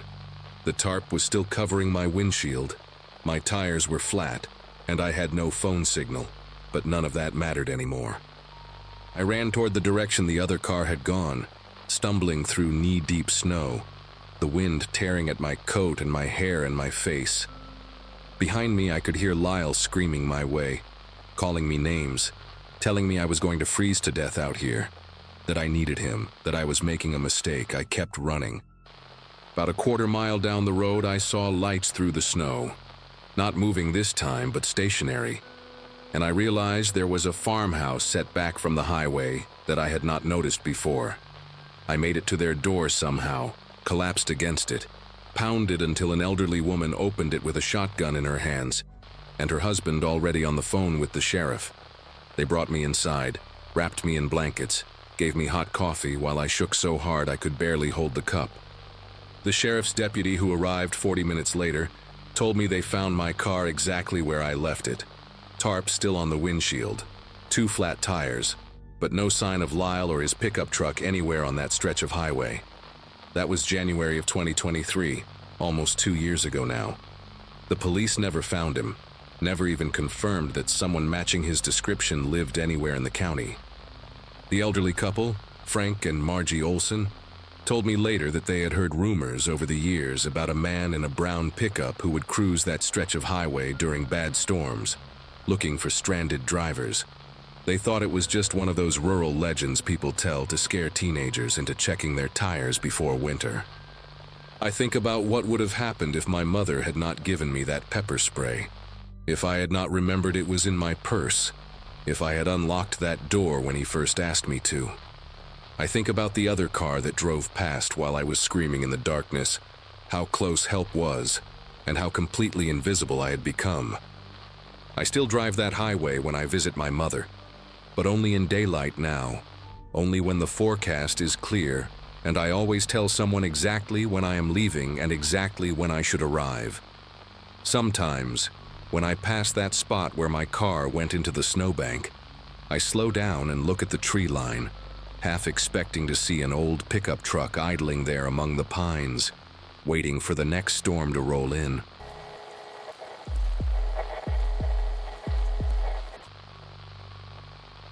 Nobody warns you about how quiet it gets when you're truly stuck. Not stuck in traffic, not stuck waiting for a tow truck in a parking lot, but stuck in the middle of nowhere with snow piling up around your car and no way to call anyone. I keep replaying that night in my head, trying to figure out what I could have done differently, and the answer is everything. My name is Heather, and I turned 34 last spring, which means I've been driving Michigan winters for almost 2 decades. I'm not careless, I'm not reckless, and I've never been the type to ignore a weather warning. But on that Saturday in January, I made one stupid decision after another, and by the time I realized how badly I'd messed up, it was way too late to fix any of it. I was coming back from my cousin's wedding in Traverse City, a 2.5-hour drive that should have been simple, and all I wanted was to sleep in my own bed instead of paying another $150 for a hotel room. The drive started fine. Highway 131 was clear for the first hour, just wet pavement and the occasional gust of wind rocking my Chevy Equinox. I'd checked the radar obsessively before leaving, and there was supposed to be a window of calm weather until around 10. The snow started earlier than predicted, right around 8:30, and within 20 minutes it went from light flurries to a full whiteout. I slowed down, turned my high beams off because they were just reflecting back at me, and tried to stay calm. When my GPS announced a faster route to avoid an accident on the highway, I took the exit without really thinking about it. The app said I'd save almost 30 minutes, and at that point I just wanted to get home as fast as possible. The road it sent me down looked fine at first, recently plowed, lined with pine trees heavy with snow. I didn't notice when the pavement turned to gravel, or when the tire tracks I was following got shallower and shallower until they disappeared completely. The GPS kept telling me to continue straight, so I did. The road narrowed, and the snow was deeper here, untouched by any plow. My Equinox handled it okay at first, the 4-wheel drive doing its job, but I was going maybe 15 miles an hour and my knuckles were white on the steering wheel. I remember thinking I should turn around, but there was nowhere to do it safely. The road was barely wide enough for one car, with steep ditches on both sides hidden under the snow. I told myself I'd find a driveway or a wider spot ahead, somewhere I could do a 3-point turn and get back to the highway. The GPS said I only had 11 miles left on this road before it connected to another county route. 11 miles. That's nothing. I could do 11 miles. I kept repeating that to myself like a prayer while the wind howled and the snow flew sideways across my headlights. I never saw the curve. 1 second I was crawling forward, squinting through the windshield, and the next my front tires hit something under the snow, maybe a rock or a frozen rut, and the car jerked hard to the right. I overcorrected, felt the back end swing out, and then I was sliding. It happened so fast that I didn't even have time to scream. The Equinox went off the road and down into what I later realized was a shallow ravine, maybe 6 or 7 feet deep. The impact wasn't violent, more like sinking into a snowbank, but when I tried to reverse, the wheels just spun uselessly. I put it in drive, tried rocking back and forth, but I was stuck. Completely, hopelessly stuck. I sat there for a full minute just breathing, my heart pounding so hard I could feel it in my throat. Then I grabbed my phone to call for help and saw the 2 words that changed everything. No service. I tried moving the phone around, holding it up to the window, even cracking the door open and sticking my arm out into the freezing air. Nothing. Not a single bar. I was somewhere in the middle of rural Michigan on an unmaintained service road that probably hadn't seen traffic in weeks, and nobody knew where I was. I'd texted my roommate before leaving Traverse City to say I was on my way, but I hadn't mentioned the detour. My gas tank was at a quarter full, maybe enough to run the heat for a few hours if I was careful. The temperature outside was dropping fast, and the wind was making it feel even colder. I turned off the engine to conserve fuel and sat in the darkness, listening to the storm rage around me. The car creaked and groaned as gusts of wind battered it from all sides. Snow was already starting to pile up against the driver's side door. I checked the time on my phone. 9:47. It was going to be a long night. For the next hour, I cycled the engine on and off, running the heat for 10 minutes, then turning it off for 20. I rationed my water bottle and ate the granola bar I'd stuffed in my purse at the wedding reception.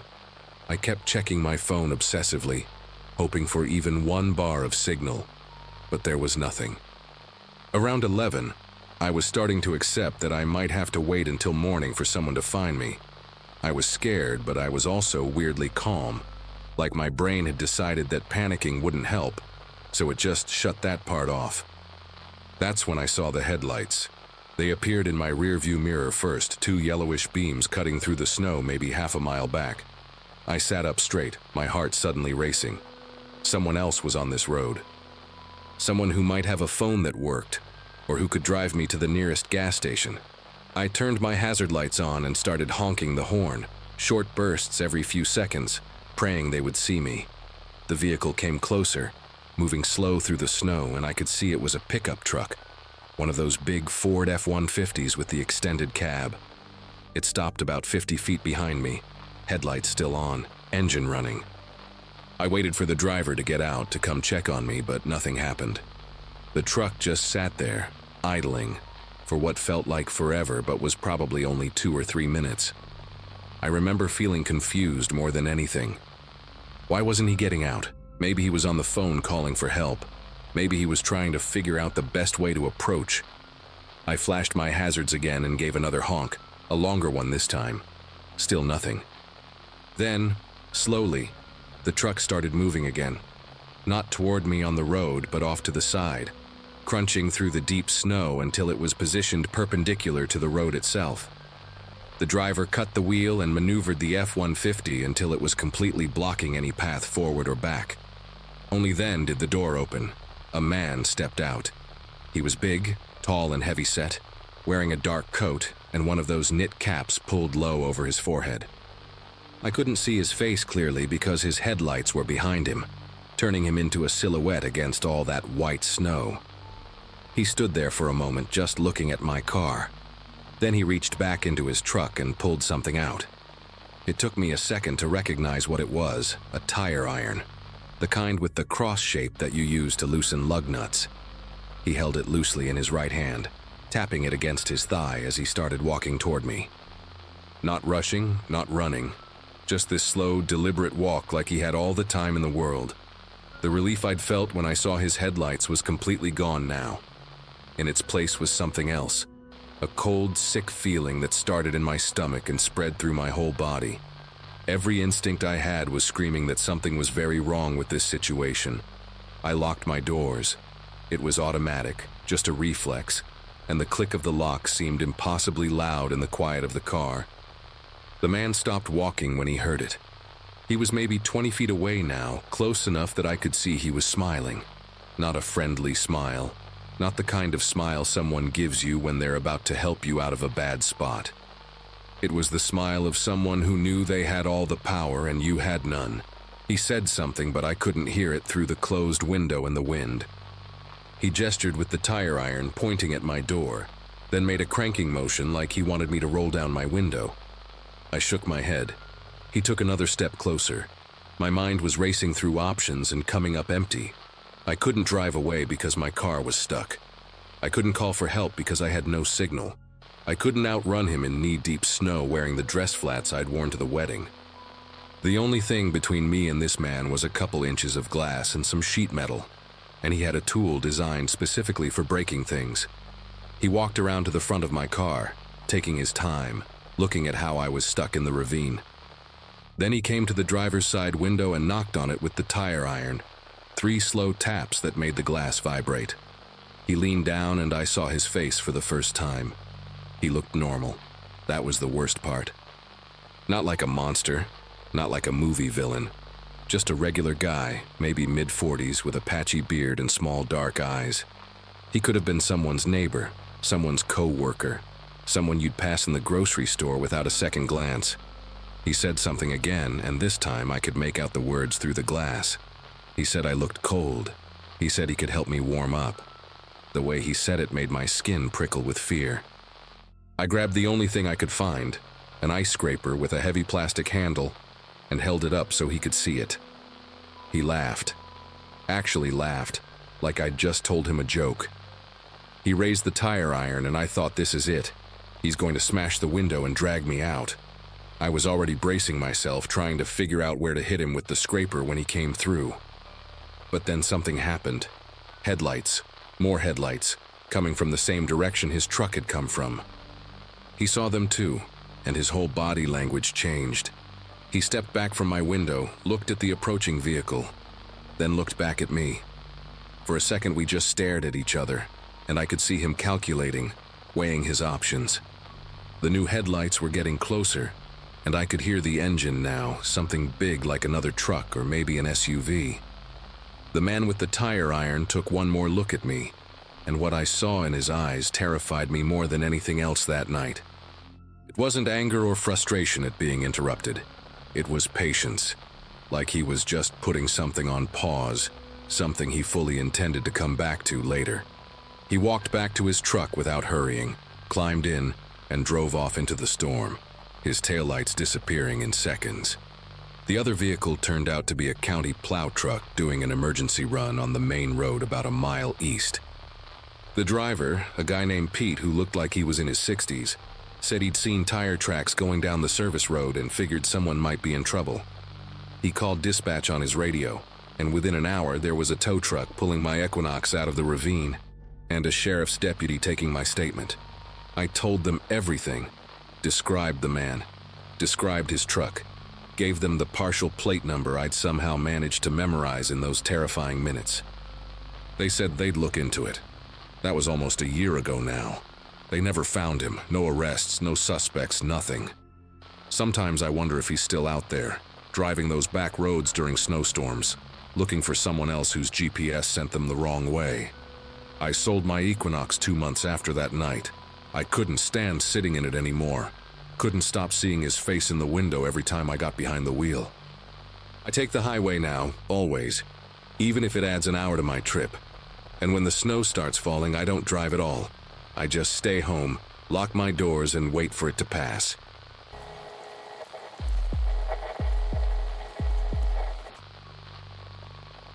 My grandmother left me 40 acres of farmland outside of Bozeman, Montana, when she passed in the spring of 2017. At 26, inheriting a farmhouse seemed like a better deal than paying rent in Portland, where I had lived since graduating college. Most of my friends thought I had lost my mind, moving alone to a place where the nearest neighbor was 3 miles down a dirt road, and the closest grocery store required a 40-minute drive. But something about the silence called to me, the way darkness actually meant darkness out there, not the orange glow of streetlights bleeding through curtains. I had been on the property for about 8 months when winter arrived in full force, and I believed I understood what isolation truly meant. I was wrong about that. You do not understand isolation until a blizzard erases every familiar landmark, until the road vanishes and the fences disappear, and your farmhouse becomes the only thing that exists in an endless white void. That morning, the weather radio had been spitting warnings about an incoming storm system since before dawn. By noon, snow fell in thick curtains that cut visibility down to maybe 20 feet. I had done everything right. Stocked the pantry with canned goods, filled the generator with fuel, brought extra firewood inside, charged my phone to full. The farmhouse itself was solid, built by my great-grandfather in 1952, with walls thick enough to muffle the wind, and a wood-burning stove that could heat the entire first floor. Around 3 in the afternoon, I stood at the kitchen window watching the world erase itself, feeling that particular smugness of being prepared while nature threw its worst at the walls. The wind screamed so loud I could feel it vibrating in my chest. That is probably why I did not hear him at first, why his moaning had to rise above the storm before it finally broke through to me, a sound so human and desperate that it cut straight through the howling chaos outside. I thought I was imagining it at first. When you live alone in a place that quiet, Your brain starts inventing sounds just to fill the emptiness. But then I heard it again, louder, a man groaning in pain somewhere close to the house. I grabbed the flashlight from the drawer by the sink and moved to the front door, pressing my ear against the cold wood. The moaning continued, raw and agonized, coming from directly outside on the porch. My heart was pounding as I unlatched the deadbolt and cracked the door open just enough to aim the flashlight beam into the swirling snow.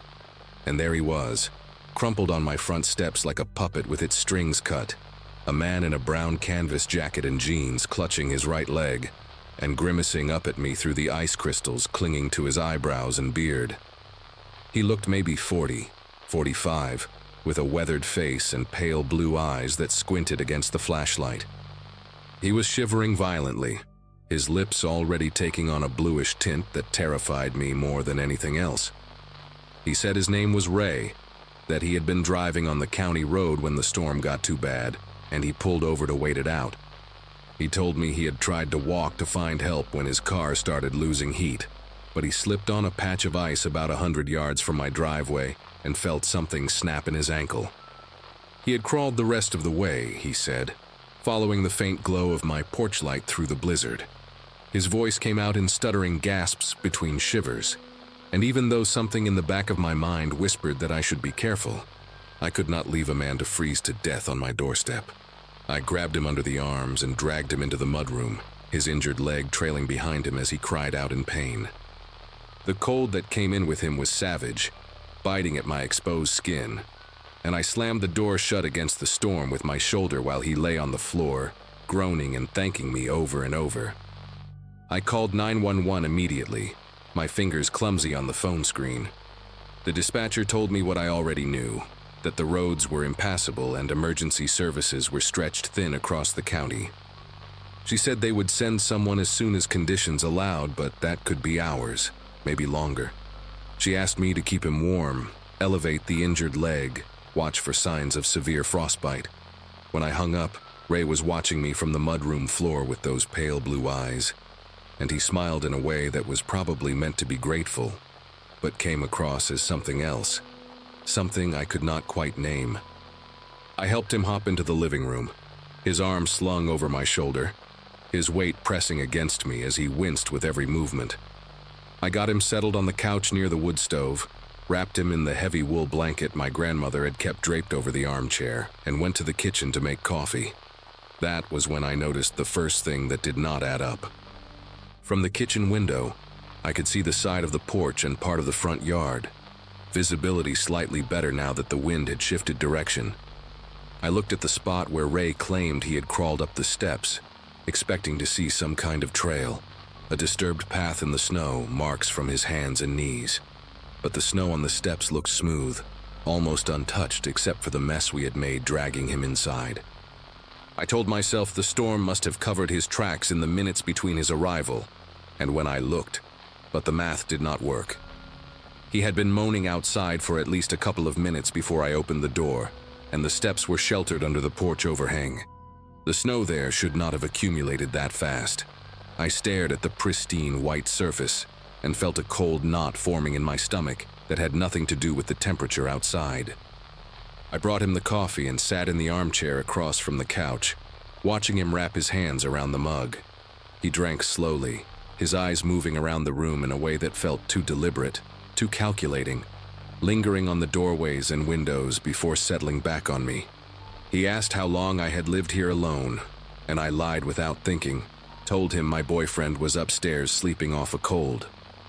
Ray nodded, but something flickered in his expression, a tiny shift that told me he did not believe a word of it. He asked if the upstairs bedrooms had locks on the doors, said he was just wondering because he did not want to impose, wanted to make sure I felt safe with a stranger in the house. The question landed wrong, too specific, too focused on security. I told him the bedroom doors were old, that none of them locked properly anymore, which was the truth but felt like a mistake the moment it left my mouth. He nodded again, slower this time, and took another sip of his coffee. His ankle, the one he said was broken, rested on the cushion I had propped up for him. but I realized I had not actually seen any swelling, any bruising, nothing but his word that it was injured at all.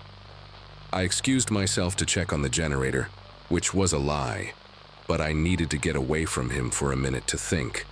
The generator was in the mudroom, and I stood there pretending to examine it while my mind raced through everything that had happened. His story about the car on the county road, but I had not heard any engine, had not seen any headlights through the storm before he appeared. The missing crawl marks on the porch steps. The way he asked about locks, about which rooms secured from the inside. I pulled out my phone and dialed 911 again, keeping my voice low. The same dispatcher answered, and I asked her, trying to sound casual, if anyone had reported an abandoned vehicle on the county road near my address. She checked and told me no, nothing had been called in, no stranded motorists in my area at all. I thanked her and said I would call back if I needed anything, then hung up and pressed my back against the mudroom wall, my breath coming shallow and fast. Either Ray had lied about the car, or he had lied about which road he had been on, or he had lied about everything. I went back to the living room and found him standing by the window, his weight balanced evenly on both legs, peering out into the storm. He turned when he heard me, and for just a second his face held an expression I cannot properly describe. Something blank and appraising, like a person calculating odds. Then the mask slipped back on, the pained grimace, the slight hunch as he shifted weight off his supposedly broken ankle. He said he thought he heard something outside, maybe an animal. I told him to sit back down, that he should not be standing on that leg, and watched as he made a show of limping back to the couch. But I had seen it now, the way he moved when he thought I was not looking. Smooth and steady with no trace of injury. My grandmother kept a shotgun in the hall closet, unloaded, but with shells on the top shelf behind some old photo albums. I had never fired it, never even held it properly, but knowing it was there gave me something to hold on to mentally. I sat back down in the armchair and kept my phone in my hand, pretending to scroll through something while I watched Ray from the corner of my eye. He started asking more questions, casual on the surface but pointed underneath. How far was the nearest neighbor? Whether the county plowed my road, or if I had to hire someone private. If I had family nearby who checked on me during storms. Each question peeled back another layer of my safety, mapping my vulnerabilities with the precision of someone who had done this before. I gave vague answers, mentioned neighbors closer than they actually were, invented a brother who lived in town and visited often. Ray nodded along, but his eyes had changed, harder now, less concerned with maintaining the pretense of a grateful injured stranger. The wind outside had picked up again, rattling the windows, and somewhere in the distance I heard a sound that made my whole body go rigid. It was faint, almost lost in the storm, but distinct enough to recognize. A door, the barn door, slamming open and shut in the wind. Except I had latched that door myself before the storm hit. Secured it with a padlock because the latch alone was not strong enough to hold against heavy gusts. Someone had opened it. Ray heard it too. I saw his head turn toward the sound, and for a moment his composure cracked. A flash of something that looked almost like anticipation crossing his features before he caught himself. He asked what that noise was, his voice still playing the part of the concerned stranger. But there was an undercurrent to it now, an eagerness he could not quite hide. I told him it was probably just the wind, that old buildings made noise in storms, but my heart was slamming against my ribs so hard I thought he must be able to hear it. I stood up slowly, said I was going to check on something, and walked toward the hallway with measured steps, fighting every instinct that screamed at me to run. The closet was 10 feet away. I could feel Ray's eyes on my back, tracking my movement, and I knew with absolute certainty that if I reached for that shotgun, he would drop the act completely. So I walked past the closet, continued to the bathroom, and locked the door behind me. I turned on the faucet to cover the sound of my voice and called 911 for the third time, whispering into the phone that I needed help immediately, that the man in my house was not injured, and I believed someone else was outside. The dispatcher kept me on the line, told me a county sheriff unit was already en route because of my earlier call, that they had prioritized my address when they saw multiple contacts from the same number. She asked me to stay where I was, to keep the door locked, to not engage with the man.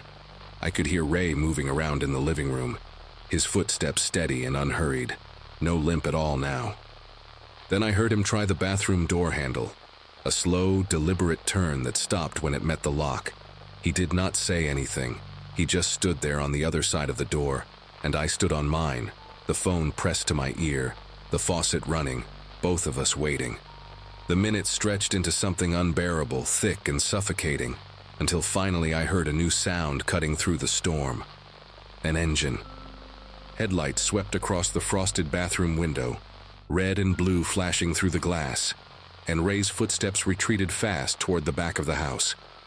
I heard the mudroom door slam open, the howl of the wind rushing in, and then the dispatcher was telling me the deputies were at the front door. I let them in with trembling hands.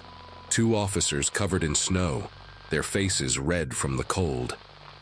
I tried to explain everything at once, the man, the fake injury, the questions about locks, the barn door. One of them stayed with me while the other went after Ray, disappearing into the white chaos behind the house with his flashlight beam cutting through the snow.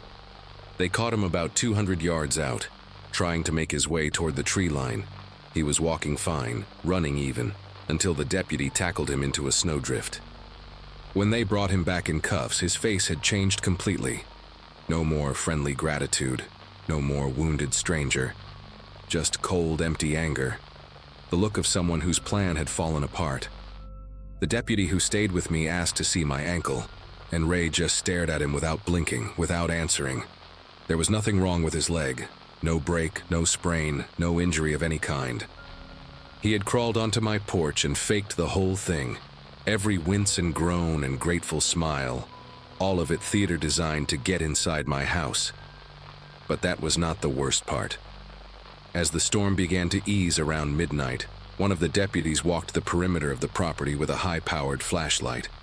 He found footprints circling the barn, fresh enough that the snow had not filled them in completely.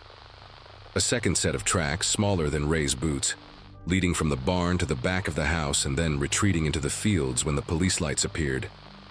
Someone else had been out there the whole time, waiting in the dark, watching my windows. The deputy told me they found the barn door hanging open, the padlock cut clean through with bolt cutters. Inside, scratched into the wooden wall beside the door, were 2 words that still show up in my nightmares. She's alone. They never caught the second person. Ray refused to talk, gave a fake name that led nowhere, and eventually went to prison for breaking and entering and attempted burglary, though everyone involved knew it would have been much worse than burglary. I sold the farm 3 months later, moved back to Portland, and spent the next year sleeping with every light on and a chair wedged under my bedroom door. Sometimes I still wake up at 3 in the morning, heart pounding, certain I can hear someone moaning outside my window, and I wonder if the one they never caught is still out there somewhere, waiting for another blizzard, another isolated farmhouse, another woman kind enough to open her door.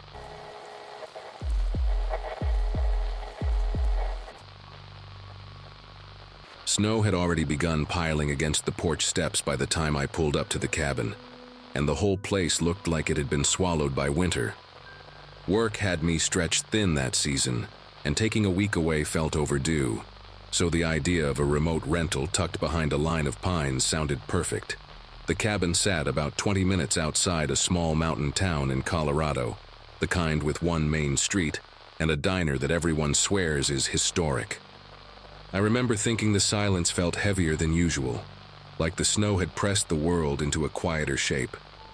While hauling my bags from the truck, I spotted the first set of footprints, fresh enough that the edges were still crisp, looping around the house in a weird, meandering path. My first thought was that maybe the owner had stopped by earlier, but the prints overlapped the snowfall from that morning, which didn't make much sense. The sight lingered with me as I unlocked the door and stepped inside.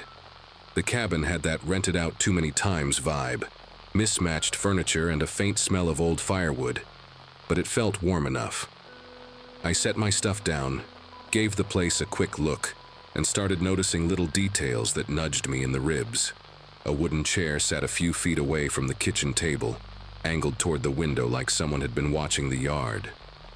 A half-burned match rested near the rug, just sitting there as if whoever used it didn't care to clean up, and a couple of canned soups I'd seen listed in the inventory were missing from the pantry shelf.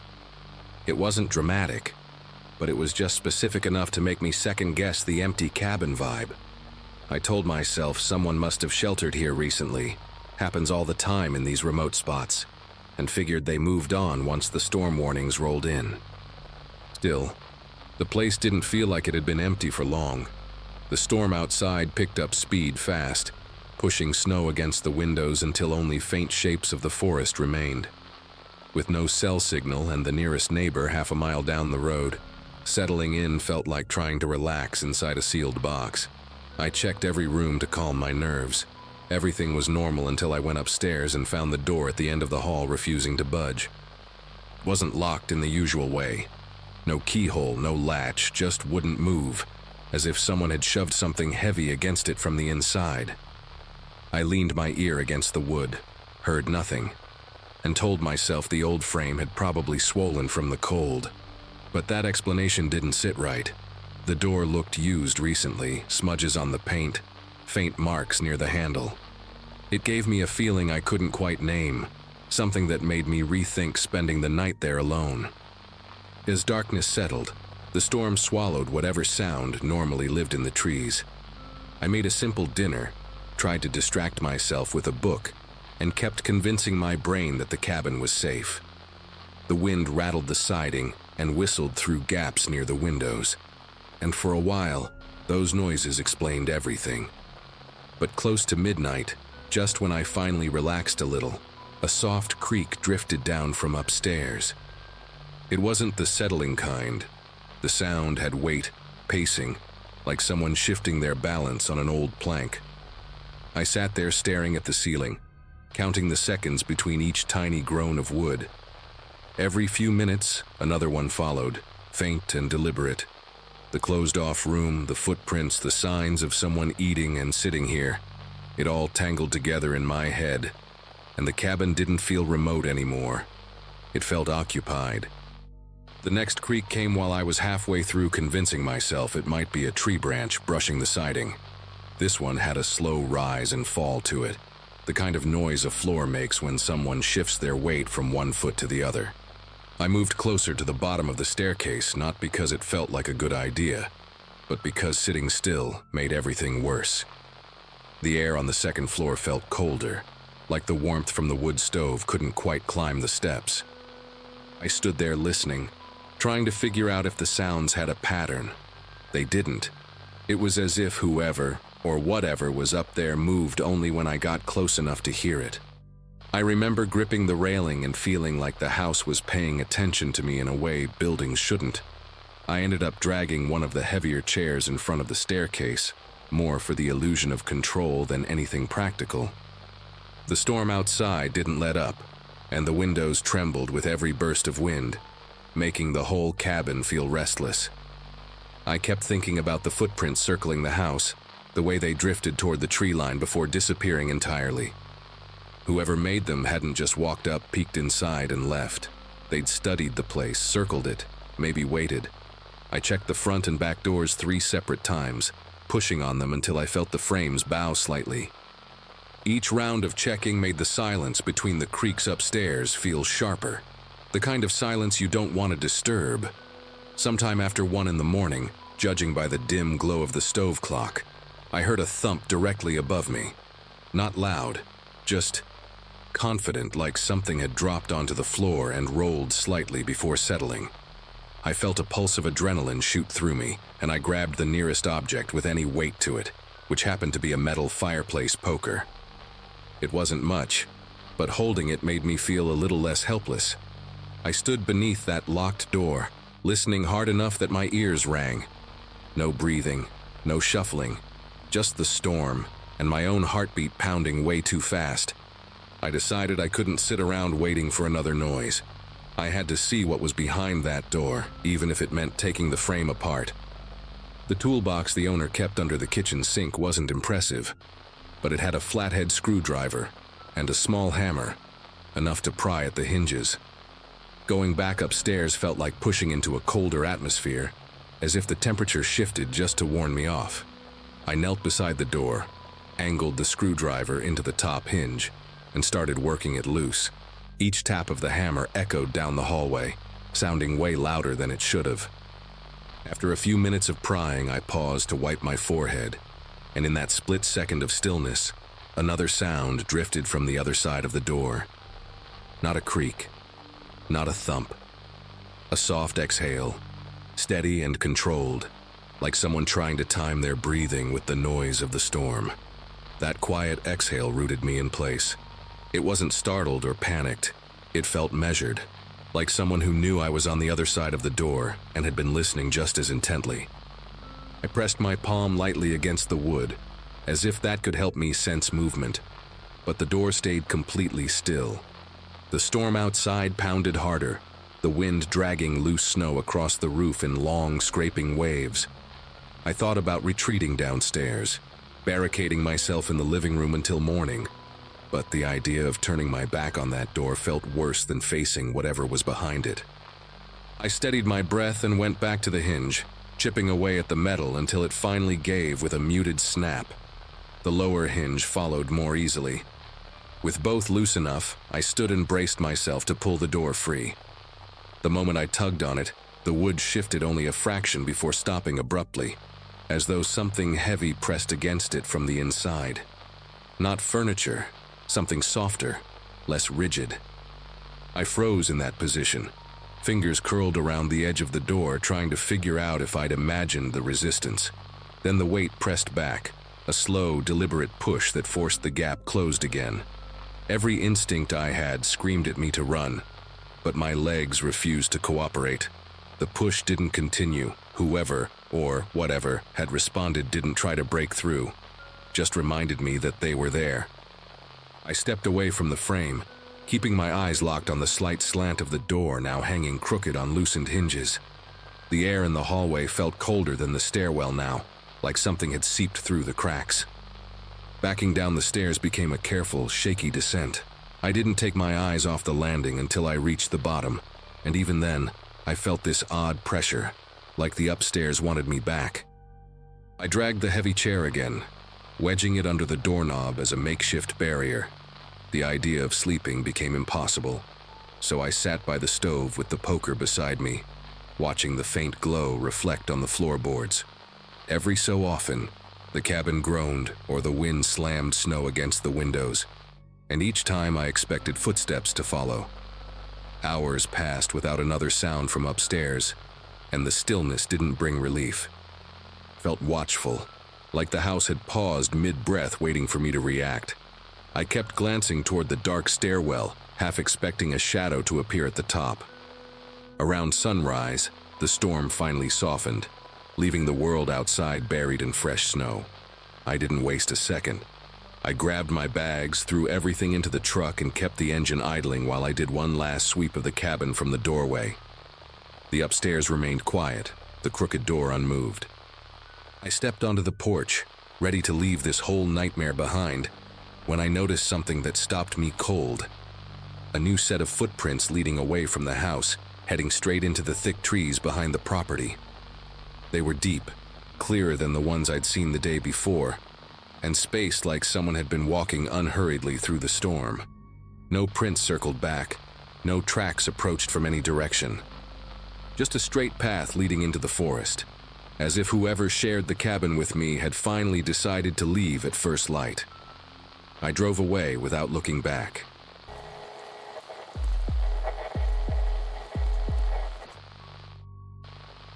Snowstorms never used to bother me, at least not back when I worked late shifts and was used to driving through just about anything. That day, though, the sky had turned into this churning white wall that felt almost unreal, like someone had shaken a giant snow globe and forgotten to stop.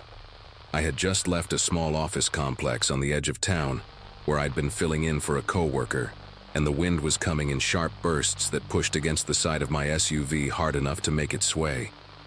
By the time I reached the main road, I could barely make out the traffic lights through the swirling snow. Visibility dropped so fast it felt like the world beyond my windshield had simply dissolved, leaving me in this strange, muffled bubble of white noise.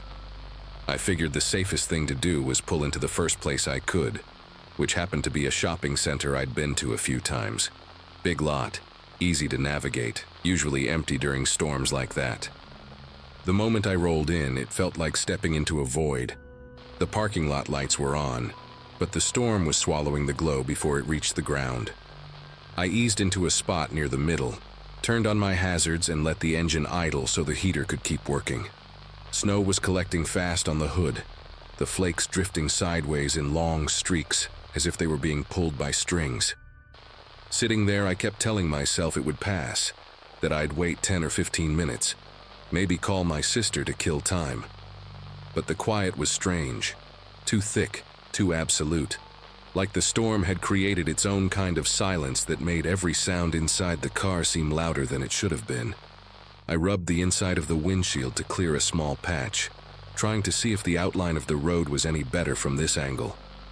A few minutes passed before headlights appeared behind me. Vague at first through the heavy curtain of snow, they grew more defined, cutting slow arcs of light across the drifts, and then a dark sedan pulled into the lot. At first, I didn't think much of it. Maybe someone else was doing the same thing I was, waiting it out. But the car didn't park normally. It rolled in behind me and stopped at an angle that made my rear-view mirror fill entirely with its headlights. I could feel the brightness pressing against the back of my eyes even when I looked away. It wasn't close enough to tap my bumper, but near enough that I knew I couldn't back out. I waited for the driver to adjust, to pull into one of the dozens of empty spaces around us. But the sedan just stayed there, engine humming steadily, lights cutting perfectly through the storm. After a minute of that, unease started to crawl up my spine. I told myself I was overthinking it, that maybe the driver couldn't see well enough to pull into a spot, or maybe they were waiting for someone in one of the stores. I shifted into drive, planning to move to a different part of the lot, just to have some breathing room. As I rolled forward, the snow under my tires made that crunching sound that only deep drifts make, and I had to steer carefully to keep from sliding. I rounded the next lane and picked a spot near the far end where the lot met a row of dead shrubs. When I glanced in the mirror, I expected to see nothing but swirling white. Instead, the sedan was turning the corner, following my path with this slow, deliberate motion that made the hair on the back of my neck raise. It wasn't slipping, not even a little, while my SUV felt like it was skating on glass. I tried telling myself that maybe the driver had the same idea I did, that they were just trying to find a spot where the wind wasn't hammering the side of their car. But when I pulled into another row and angled myself toward the plowed center lane, the sedan adjusted in perfect sync, gliding behind me with this steady pace that felt intentional. The snow was thick enough that my headlights caught every flake in a frantic blur, yet the sedan's beams cut through the storm like nothing was touching them. I eased forward again, and the tires on my SUV slipped just enough to make the steering wheel shudder. The other car, though, moved with this unsettling precision. No fishtailing, no hesitation, as if the pavement beneath it wasn't buried under inches of ice. I shifted lanes abruptly, hoping to shake whatever this was, but the sedan mirrored my turn with a kind of slow persistence that made my mouth go dry. Trying not to panic, I looped around the lot toward the exit, but the snow was now blowing in such heavy sheets that the street beyond looked completely erased. The wind howled across the asphalt, lifting powder into swirling shapes that darted between the light poles like restless shadows. I knew that pulling onto the road blind would be a stupid risk, so I hesitated, inching forward just enough to test for traction. The sedan crept up behind me again, not close enough to touch, but close enough that I couldn't ignore the way it positioned itself. A quiet, steady push that felt more like herding than following. I backed away from the exit, hoping to buy myself a better angle, and the sedan drifted backward too, perfectly aligned with my movements. Something about that coordination made my whole body tighten with unease. I cut sharply into another lane, this time accelerating a bit harder than before, letting the back end slide until I corrected it. The sedan followed with the same agonizingly slow crawl, never speeding up, never struggling with the ice. The distance between us stayed exactly the same, like the driver was measuring it with invisible markers. The deeper I went into the lot, the less plowed the lanes became, and soon my tires were crunching through untouched snow that reached almost halfway up the bumper. The wind whipped the loose powder into spiraling waves, and my headlights caught the outlines of parking barriers buried beneath drifting mounds. Every turn felt like stepping deeper into a maze that someone else understood far better than I did. And still, the sedan advanced, patient and intentional. The moment I realized the driver wasn't just following me, but actually steering me somewhere hit me hard. Each time I tried to angle back toward the center of the lot, the sedan would shift just slightly, placing itself in a way that nudged me toward the outer edges, the places where the drifts were thickest and the plows hadn't touched. My tires began to sink into the softer snow, losing grip more quickly. I could feel the SUV laboring, the engine giving a low, strained groan as the wheels churned and slipped. The sedan maintained that same unnerving glide, always keeping itself clear of the deeper snow, always pushing me a bit farther from the safe, lit middle of the parking lot. There were no other cars, no silhouettes of people, just the storm and that dark shape behind me, using the white out like a curtain to hide whatever the driver had planned. I swung the wheel hard and tried cutting across 2 lanes at once, hoping momentum would carry me back toward the plowed section, but the snow grabbed at the tires like wet cement. The SUV lurched, then dragged sideways, and I had to feather the accelerator just to keep it from getting swallowed by the drift. Through the blur on my rear window, the sedan eased into view again, keeping the same deliberate pace as if nothing about the storm applied to it. The lights from the shopping center cast faint halos across the snow, but the sedan's shape absorbed most of it, turning into this low, steady outline that never faltered. Every time I tried adjusting, it answered with a quiet repositioning that cornered me a little more. The thought that this person wasn't improvising, that they had patience and a plan, settled heavily in my chest. I tried honking, hoping the noise would cut through the storm and maybe draw attention from someone inside one of the stores, even if they were closed. But the wind swallowed the sound almost instantly. I glanced toward the row of buildings, expecting at least a flicker of movement or a door opening, but nothing shifted. The storm had erased every sign of life. I shifted the SUV into reverse, trying to angle away from the deepest part of the lot, and the tires spun with a gritty whir before finally catching. As soon as I moved, the sedan drifted sideways in a wide arc, cutting off the only path that wasn't buried in snow. It didn't rush, didn't jerk forward, just eased into place with absolute control. It felt like the driver knew exactly how hard the storm was hitting me, and exactly how little it was affecting them. A surge of frustration mixed with fear, and I pressed the accelerator harder than I meant to. The SUV jerked forward, bouncing slightly as the front wheels rolled over a mound of packed snow. I aimed toward a narrow corridor between 2 long banks, thinking the sedan wouldn't risk getting stuck there. The wind pushed against the side of the SUV, and for a moment all I could see were streaks of white slashing across the windshield. When the snow thinned enough to reveal the lot again, the sedan was already repositioning, slowly pivoting as if anticipating my route. Its headlights swept across the drifts but never wavered.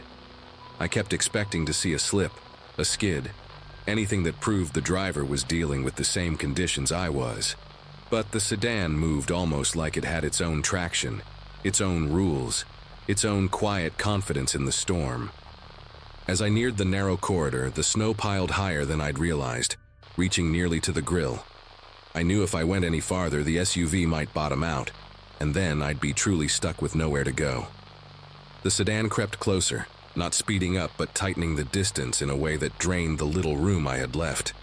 The air in the car felt heavy, like it was pressing inward with the same density as the storm outside. I kept scanning for an opening, a break in the drifts, a clearer path, anything. But the sedan angled itself to cut off every option. It wasn't chasing anymore, it was corralling, positioning, closing the circle one careful adjustment at a time. And the terrifying part wasn't the storm or the isolation. It was realizing that whoever was inside that car had chosen me, specifically, and wasn't waiting for visibility to improve. They were waiting for me to run out of space. I stopped trying to outmaneuver the sedan and focused instead on keeping the engine running. The wind buffeted the SUV so hard it made the windows tremble, and snow piled against the doors like it was trying to bury me in place. The sedan crept closer until its headlights filled the back window again, bright enough to wash the interior in a pale glow. I could see the shape of the driver only as a dark silhouette, sitting unnervingly still. No gestures, no attempts to communicate. Just that unmoving outline watching through the glass. My pulse hammered as I realized the storm had given them exactly what they needed. An empty lot, zero visibility, and a single target with nowhere reliable to go. I tightened my grip on the steering wheel and tried to steady my breathing, knowing that panicking would only cloud whatever chance I still had. The idea came to me suddenly, irrational, desperate, but the only thing that offered even a sliver of hope. If I could reverse straight toward the sedan, not to hit it but to force it to shift position, maybe I could create just enough space to swing around and get back to the plowed section. It felt reckless, but so did staying put. I shifted into reverse and gave the SUV a sharp tap of gas. The wheels spun, then caught, and the SUV slid backward a few feet before the sedan reacted. It drifted back smoothly, still refusing to skid or jerk, but the movement was enough. That small gap opened, barely wider than the SUV itself. I threw the car into drive and swung the wheel hard, the tires groaning as they mashed deep snow. The front end kicked sideways, then straightened as the SUV lunged toward the center of the lot. I didn't look behind me. The storm had thickened again, turning everything into a white curtain broken only by faint silhouettes of light poles. I aimed for the faintest strip of darker pavement, the one path that looked even remotely cleared. The SUV bucked once as it rolled over uneven snow, then steadied as the tires found better traction. I pushed forward, inch by inch, expecting at any moment to see headlights slicing through the storm behind me. But the glow didn't reappear. Even when I reached the plowed area, I couldn't see more than 20 feet in any direction, just swirling white swallowing everything. I took the chance anyway, steering toward the exit and creeping onto the road. The wind was fierce, but the pavement underneath felt more solid than anything in the lot. Once I made it onto the main street, I kept going until my knuckles ached from how tight I was holding the wheel. I drove slowly, hugging the edge and watching for any sign of that sedan, but nothing emerged from the storm. Not a single pair of headlights appeared in my mirrors. When I finally reached a gas station with lights bright enough to cut through the haze, I pulled in and parked under the canopy. I stayed there until the storm eased up, long after the SUV's heater had dried my coat and melted the snow on my boots. No one else ever pulled into the lot behind me.